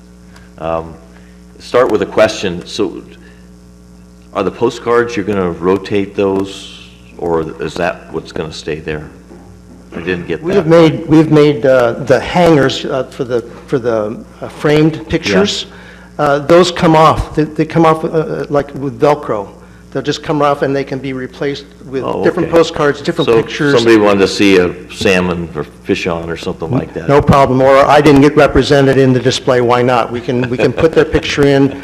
It does take 48 hours advance notice to get into but that's why I say, from now on, this is an economical change. You can change it on the spur of the moment. Yeah, the bottom line is, you know, I've come out of that governor's office on a multitude of occasions over the years, and with all deference to the people that were in the Gasky raft race picture, you know, I'm sorry, you got to go. Oh, come on. This is maybe we can find room on a postcard, but this is excellent. This is a step above, and you're exactly right.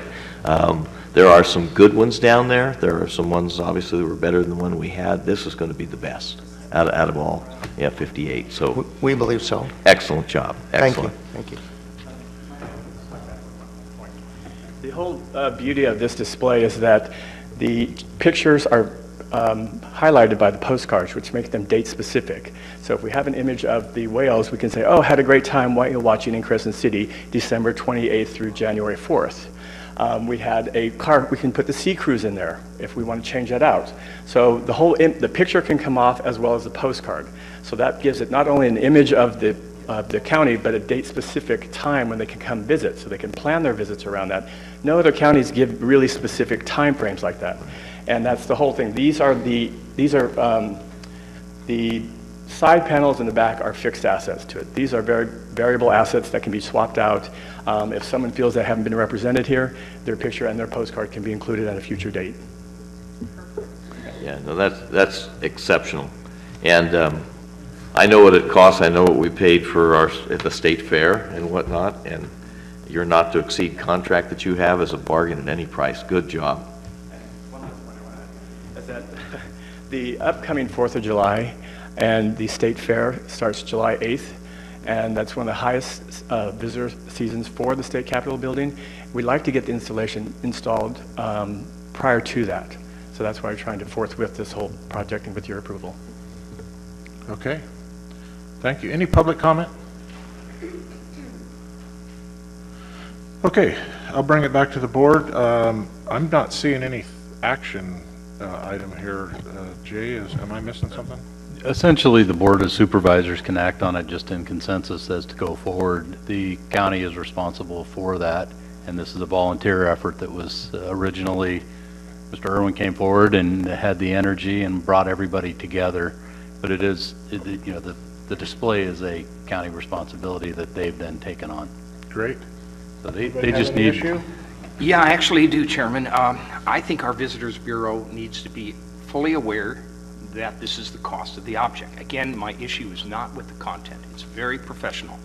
I think this will come as a shock and surprise to members of our Visitors Bureau. I think there are 11 of them who will now be looking at perhaps a $5,000 cost rather than what they voted on, which was $3,800. And I think that needs to be taken care of perhaps as early as the next meeting or the Visitors Bureau, or can call it a special meeting so the members of the Visitors Bureau are made fully aware. I was not.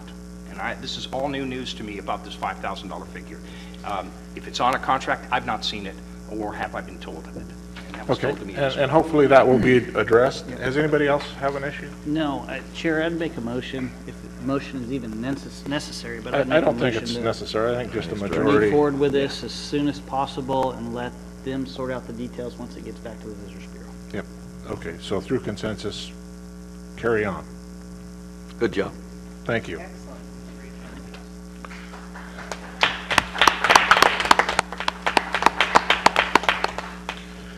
Okay, we're going to move on. We have a presentation by Mr. Harris, who is our District Superintendent of Schools, who is going to give us an update on early childhood literacy. Thank you. Good morning. I'd like to thank the board for letting me come before you this morning and have a conversation about where we as a county are looking at going and continuing a conversation I know that you've had for a couple of years around early literacy.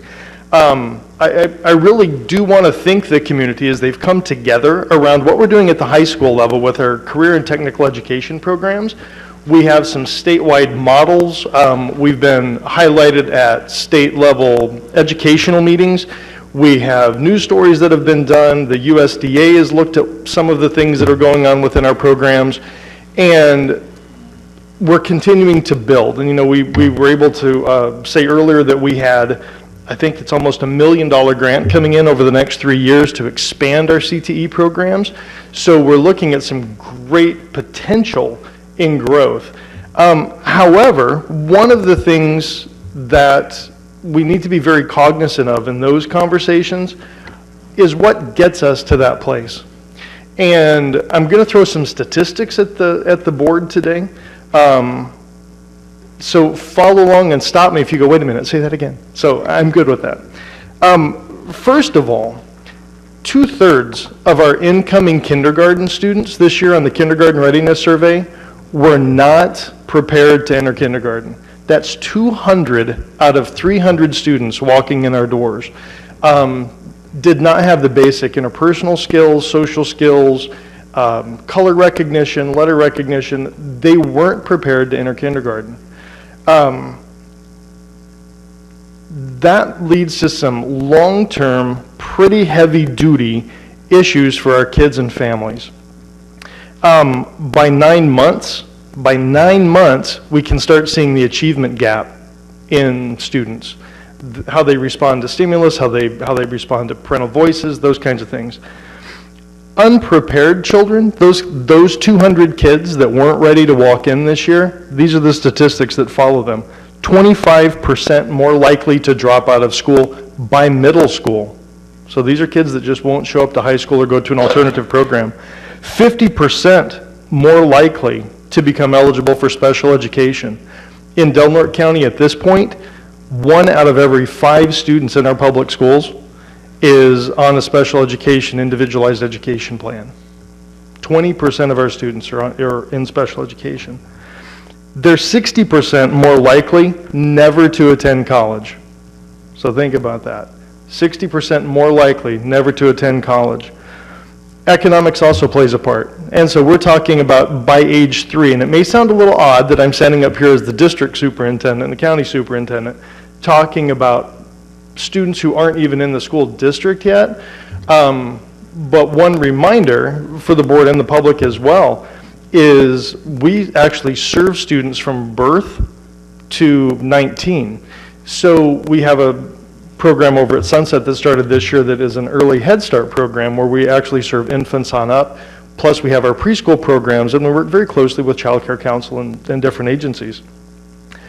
But by age 3, when you look at the disparity between struggling families and financially stable families, there's a 30 million word gap. So I'm sure that you've heard that. The 30 million word gap, though, is kind of a misleading piece because we think, wow, that's a lot of words. But let's look at some of the statistics that go along with that. If we're looking at a struggling family, so let's talk about positive and negative words. By the time a child is 3 years old, they've typically heard in a struggling family, a low-income family, 13 million words. Out of those 13 million words, statistically, 8.5 million of those words have been negative words or low-meaning words, which means those children have only heard 4.5 million unique, positive, or encouraging words. So that's pretty, I think, sobering in and of itself. We look at a working class family, they've heard about 26 million words by age 3. 8.5 million of those words, again, are kind of negative words, negative phrases. They're short, they have no meat to them. 17.5 million of those words are positive, unique words that build vocabulary, build meaning. That's a 400% increase over what a low-income child hears by age 3. If we look at professional families and higher income families and what their kids are exposed to, again, by age 3, 45 million words, the same statistical 8.5 to 9 million negative or low meaning words, but 36 million positive, unique, or academically enriching words, developmental words. That's an 800% increase over the low income families that we have. So without quality childcare, without quality access, without looking at what our youngest kids are doing, we start running into those deficits when they walk into our kindergarten. So this year, when we took a look at what early literacy means to our county, we said, how can we address this? And we've all gone down the intervention route. Millions of dollars have been spent in intervention material, in man hours, in classrooms, in consultants, in trainings, and quite honestly, the results haven't changed. If you look at third grade reading, which is what we've looked at for the last few years, as an indicator, if a child's not on grade level by third grade in the realm of reading, they're 50% more likely to not finish high school on time, okay? So we looking at this data, we're saying, okay, what do we need? Intervention hasn't changed it. For the past 4 years, our third grade reading rates have still been about 50%. So we said there has to be an underlying cause. How do we get to the root of the problem and quit putting Band-Aids on a broken system? And so working with Building Healthy Communities, the school systems implementation team that evolved out of the Blue Ribbon Commission a while back for schools, and our district, we came together and we brought in consultants. It was actually a group called Think Place. They were out of New Zealand. They had just finished a reform of the foster care system in New Zealand, and they do an ethnographic study where we actually go into the homes of families, and we do a lot more than just look at the hard data. So we interviewed 27 families from a variety of ethnic backgrounds and economic situations across the county, spoke to 11 educators from everything from early childhood to grade school, and basically this is what we found. All parents wanted the best for their children, but a variety of factors, including but not limited to transportation, access to health services, systems navigation and systems navigation and availability within those systems, the availability of resources throughout the county, whether those are county programs, healthcare, dentistry, whatever it happened to be, all impeded their child's progress. One of the things that we found was our families could really be, I won't use the word labeled, but maybe categorized or put into 5 rough strata.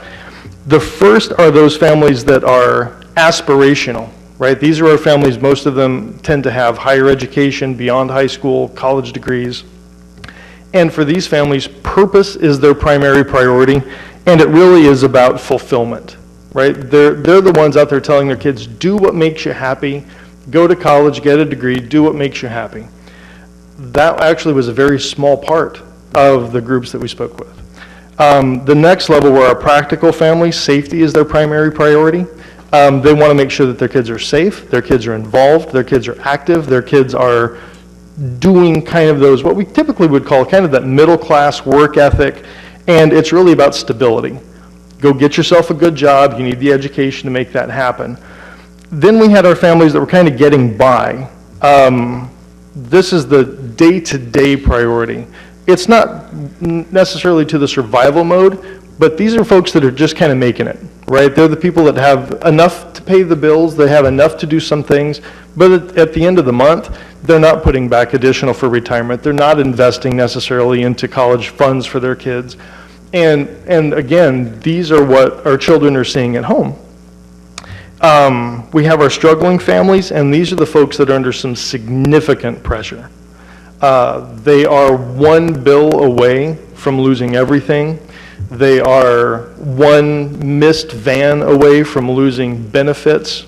They are one doctor's appointment away. These are the people that their main priority is survival. So when we start talking about the kind of vocabulary that they're giving to their children and what they have available, it's very tenuous. The grasp on education, the hold that education has over that family is very tenuous.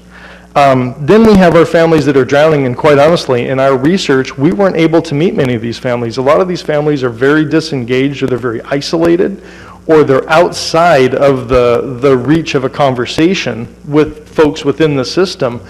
And these are the families that are so overwhelmed by various factors that their kids, when their kids walk into kindergarten, we talked about 80% of or 66% of our kids weren't ready for kindergarten. We're talking, these are some of our kids who walk into kindergarten, and quite honestly, for all intents and purposes, these children are almost second language learners. They have that little skill. They are basically functioning at what we would consider to be a 2 or 3 year old cognitive level, and we're having to work with those kids to bring them back around. So knowing where we are with those students walking in the door of kindergarten, knowing what the outcomes are at the upper end, I think seeing where some of our families are and looking at some of these really hard data points with our families within the county, it's going to help us actually fix problems that will eliminate the symptoms of illiteracy later on. And so this is the shameless plug here. So I wanted to share this with you because after doing the research on June 7th, from 5 to 8 out at Elk Valley Rancheria at the community center, we're going to be having a conversation with policymakers, decision makers, community leaders around addressing the needs of our youngest students and their families, because I think that's the crux. It's helping families take some of that responsibility. We know they have the desire, but how do we give them the tools to take that responsibility and to rise to that level that they want to see their own kids rise to? And I speak to this from my own perspective. My grandfather didn't graduate, I think, anything beyond 7th grade. My dad didn't graduate high school. My mom graduated high school, took one college class, but they had the dream that all three of us, my two sisters and myself, would graduate from college and do better. And they made it happen. There were struggles along the way, there were missteps, but we had people who gave us the skills, we had people who gave us the tools, who guided us down that path as a family, and sometimes, you know, the path was very dark and overrun, but they made it happen. And after my dad turned 55, I think, he decided to go back to college and get his degree, and so he finally did that too, because that was his dream. But I think we have a lot of families in our community who have those same dreams. And as my position as the school district superintendent, I want to help our kids realize that. But outside of what we do at our schools, we want to work together with community leaders to help our families realize that. So we'd invite you to join us, hear more about what we found, about what we are planning to do, and start opening a dialogue and a conversation about what does it look like for everybody else to join in. So. Jeff, thank you. Thank you so much.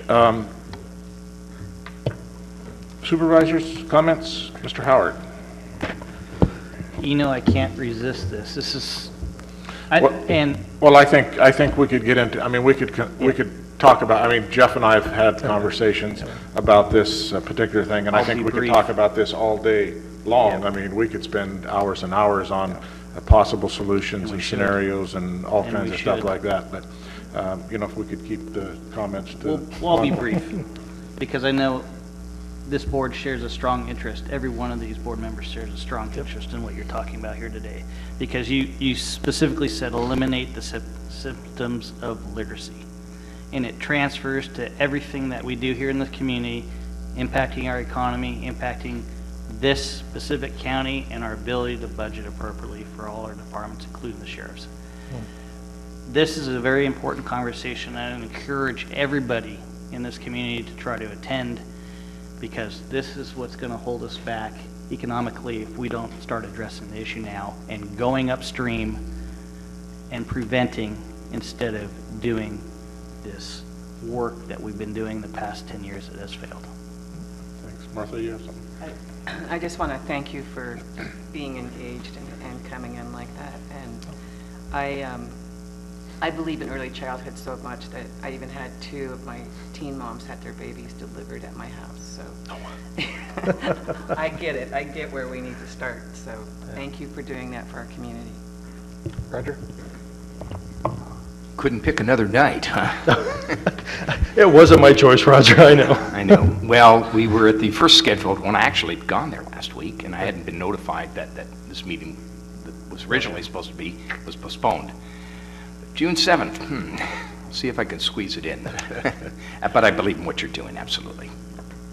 But, David, if I could just interrupt real quick on that, we're actually going to have more events as we go on. So if you can't make it that night, that's fine. We understand what that is. And like I said, we didn't have any say in the night, but we'll definitely have more. But we've got some huge other rollouts that are going to happen.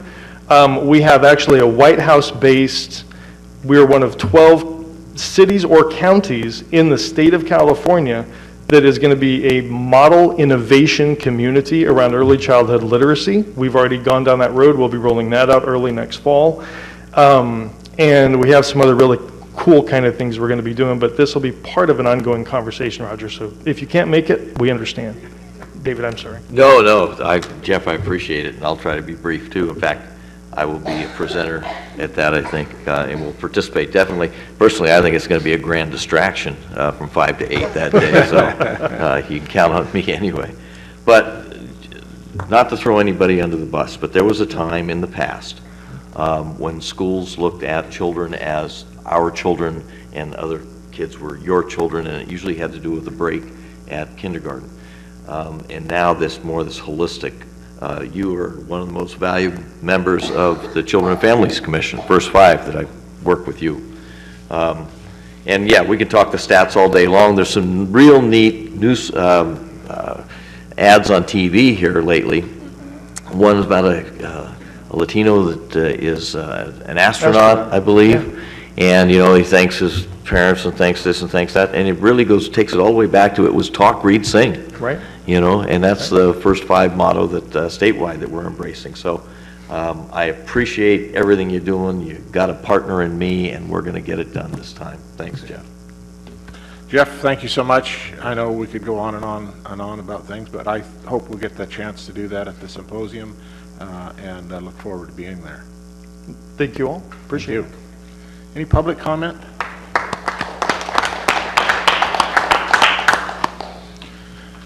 Okay, seeing no public comment, then we are going to get back to business. And we're going to start with CAO Serena and get a brief report from his activities. Okay, over the last couple of weeks, been working on a lot of different human resources interviews and issues, and a lot of budget meetings, and we're not done yet, obviously. Went to the terminal groundbreaking, went to the Natural Resources Committee conference call, had a Community Corrections Partnership meeting that I went to. I've been prepping on employee negotiations and proposals, and also attended the IGRC meeting. Okay, great. And I've had a request for taking a small break, so we're going to take a few minutes, hopefully make it short, and we'll be back in session shortly.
Thank you. We'll come back to order, and we will take up the consent agenda.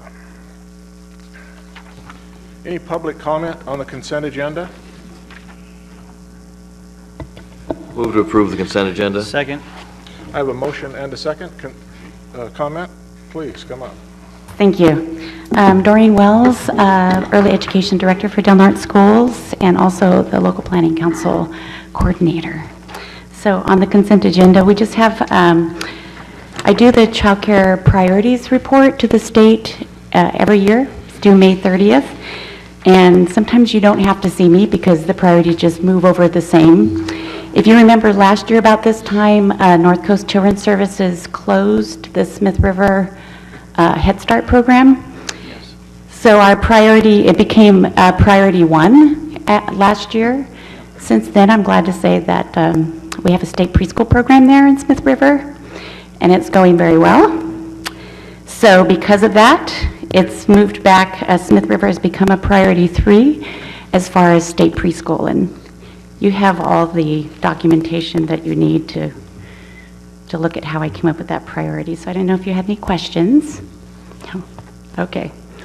And I also wanted to encourage you to go to the Early Literacy Symposium on June 7th.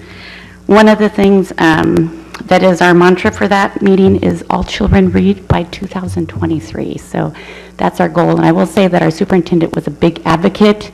We tried to say 75% of our children, 90% of our children, and he said no, all our children. So that is our theme. So hope to see you there. Great. It's in the evening also, just childcare and dinner is provided. So great. Hope to see you. Hope to be there. I think everybody's going to be in town. Oh, you're not? Oh. Okay. I won't go there. Okay. Any other public comment on the consent agenda items only? Okay. Seeing no more public comment, then I'll bring it back to the board. Any comments, questions?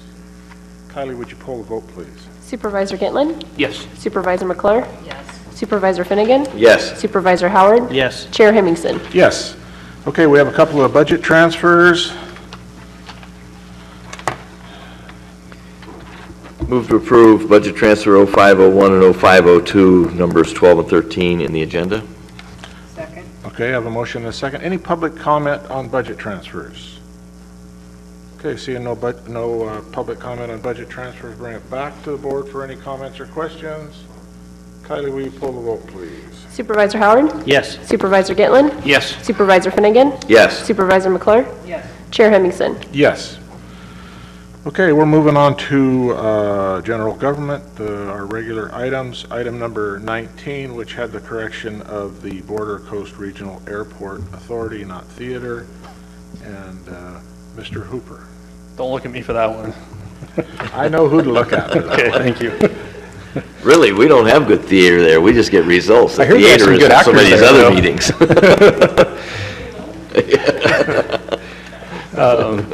So this item should be deja vu all over again. This is another item that we've seen before. This is the following up on the March conversation we had with the board regarding the designation of the County Planning Commission as the Airport Land Use Commission, or the designated body to fill that role of the Airport Land Use Commission. As we pointed out in the prior conversation regarding this topic, this is a state mandate that we have an Airport Land Use Commission. It appears that we've gotten by without one for a number of years, obviously, but our day has come. So we did get a grant from the state, the Division of Aeronautics, and that grant is going for the development of the Airport Land Use Compatibility Plan.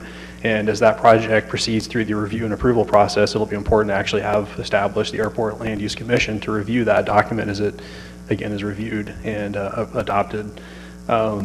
We did also make presentations from the last time this was with the board at the Border Coast Regional Airport Authority, as well as with the City of Crescent City. We did get a letter of support from the City of Crescent City, which is per the statute. The Border Coast Regional Airport Authority suggested putting forward the airport manager and a member of the BACRA as the 2 additional members with aviation expertise. And so with those 2 additional members, supplementing the County Planning Commission. We do have an identified body. The resolution before you today would officially recognize the airport, or the Planning Commission as the Airport Land Use Commission. That will be forwarded to Caltrans Division of Aeronautics, and we can proceed with this project. So nothing's changed from the previous conversations. This is just following up on the recommendation from the board to designate the Planning Commission and take those steps. Great. Thank you. Any questions? Roger? Randy, I just want to have you clarify that this would be, this inclusion, this augmentation to additional members would only be on agendized items having to deal with the airport. That is correct. So that's, there's no misunderstanding that there's going to be 2 permanent members there on non-airport issues. Absolutely correct. Thank you. Well, for real clarification, it's an entirely different board. It just happens to have the same people on it. Correct. As far as the Planning Commission. Even more correct. Right. It's like when we adjourn to, what do we call ourselves? Board of Equalization? There you go. Exactly. Okay. Thank you. I would move to approve and adopt resolution designating Del Norte County Planning Commission, augmented with 2 additional representatives of the Border Coast Regional Airport Authority as the body designated to carry out the functions of the Airport Land Use Commission as requested by yourself. Second. I have a motion and a second. Any public comment on this item? Okay, seeing no public comment, I'll bring it back to this board for additional comments or questions. Seeing nothing, Kylie, will you poll the vote, please? Supervisor McClure? Yes. Supervisor Gitlin? Yes. Supervisor Howard? Yes. Supervisor Finnegan? Yes. Chair Hemmingson? Yes.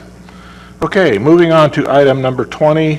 We have a request to connect the assessor's parcel number to the county services surface areas Madison Avenue lift station. Good morning. Good morning. Jim Ecker of JME Construction recently purchased a lot on Arlington Drive. It is adjacent to other properties that he has recently developed. Based on CSA mapping, those parcels that front on Arlington are supposed to connect into the Seawood lift station. However, the expense of having to do that connection will be quite great at this point. Several years ago, we approved, the board approved a request for those homes to connect to the Madison Avenue lift station in its place. Once it was demonstrated that there was adequate capacity for those units to be connected without, taking away from existing users and users who by right should be able to access that for undeveloped parcels. And based on the recent request, County Engineer James Barnes reviewed the request and found that this one additional residence would not impact the Madison lift station. So we are recommending that the board approve this additional connection to that particular lift station. Okay, thank you. I kind of had one question. I don't think it's for you. I think it's maybe for council. One question. In our packet, it had the Board of Supervisors acting as the Board of Directors of the County Service Area number 1. Is this a request to the board, or is this a request to the directors of the CSA? I'm just personally confused, and that happens occasionally. It's my understanding it's to the Board of Directors of the CSA. So do I need to adjourn as the Yes. Board of Supervisors and convene as the, okay. So we will adjourn as the Board of Supervisors, and we will convene as the Board of Directors of County Service Area number 1, County of Del Norte. And now we will take up the matter that Heidi so eloquently already told us about. Any questions or comments from board members? Any public comment? Okay, bring it back to the board. I would move to approve the request of JME Construction to connect assessor parcel number 116-114-12 to the county service areas Madison Avenue lift station, subject to the following conditions: payment of fee equal to the original assessment prior to issuance of the building permit, and number 2, a building permit to be obtained for the proposed residence. Second. Okay, I have a motion and a second. Any further comment? Questions? Kylie, would you poll the vote, please? Supervisor Finnegan? Yes. Supervisor Gitlin? Yes. Supervisor Howard? Yes. Supervisor McClure? Yes. Chair Hemmingson? Yes. And now we will adjourn as the Board of Directors of the County Services Area Number 1 and reconvene as the Board of Supervisors. And we will move on to legislative and budget issues. Jay, have you got anything? As far as legislative, we're still continuing to follow the amended bills, including the Intercoast Conservancy proposal that's up. I have not yet heard what, I think appropriations took it up, was it yesterday or today?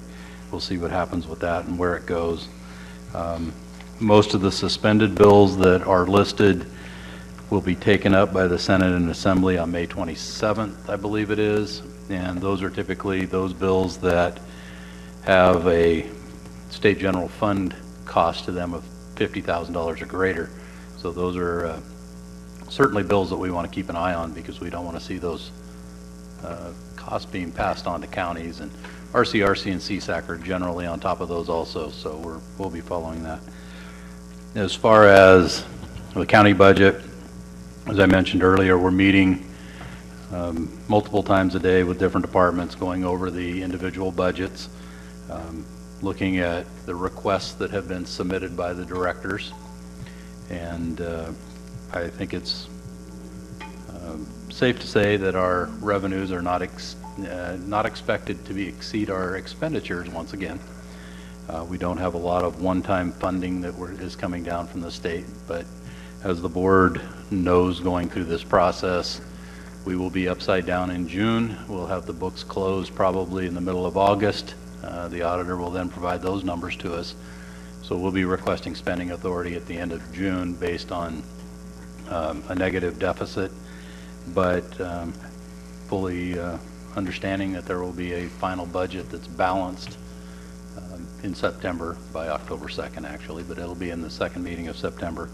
And we will be reporting back on any significant issues that we find. We have a few more meetings that we have to conduct with general fund departments, and we'll be proceeding from there.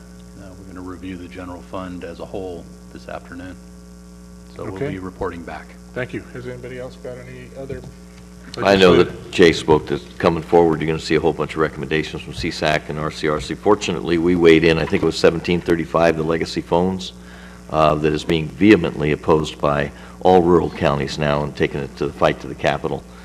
Something that I want to thank us for weighing in early and often.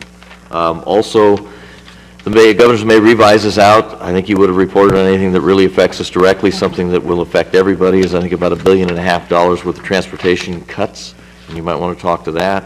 But along that lines, as a member of that California Transportation Commission Road Usage Charge pilot program design team, we are still short on rural participants. And I know it's a pain, and some of us have signed up already, but I would urge anybody that can to sign up to that so we get a true reading on what the cost is to use our roads so we don't get overcharged.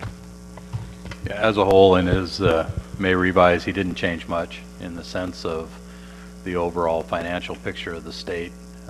He continues to place money into the rainy day fund while also still budgeting for his project with the bullet train. And there is a considerable support through our legislators in regards to PILT, and that argument will still be out there, and they'll still be fighting for that one. I did comment with our legislator regarding the require to apportion that money once it comes back, even on the annual payment, and the fact that schools generally are kept whole when there's a budget cut, and they're still asking us to apportion that. So the last amount that came in, even though it was in the 60,000 plus range, it was apportioned out, and schools gets the bulk of that. Not to say that our schools don't need money either, but if they're made whole, then it seems that that whole amount should come to a county. But we've been talking about that now for a couple of years. But overall, his budget report he's holding strong at this point, and I'm sure there will be a lot of discussions in Sacramento before the final budget is really put to bed. But we'll wait to see what happens. Obviously, we argue against anything that reduces our revenue or expands our expenditures. So I think we're in the topic through our advocates as well as CSAC and RCRC. Okay, great. Anybody got anything else? With that, we are adjourned.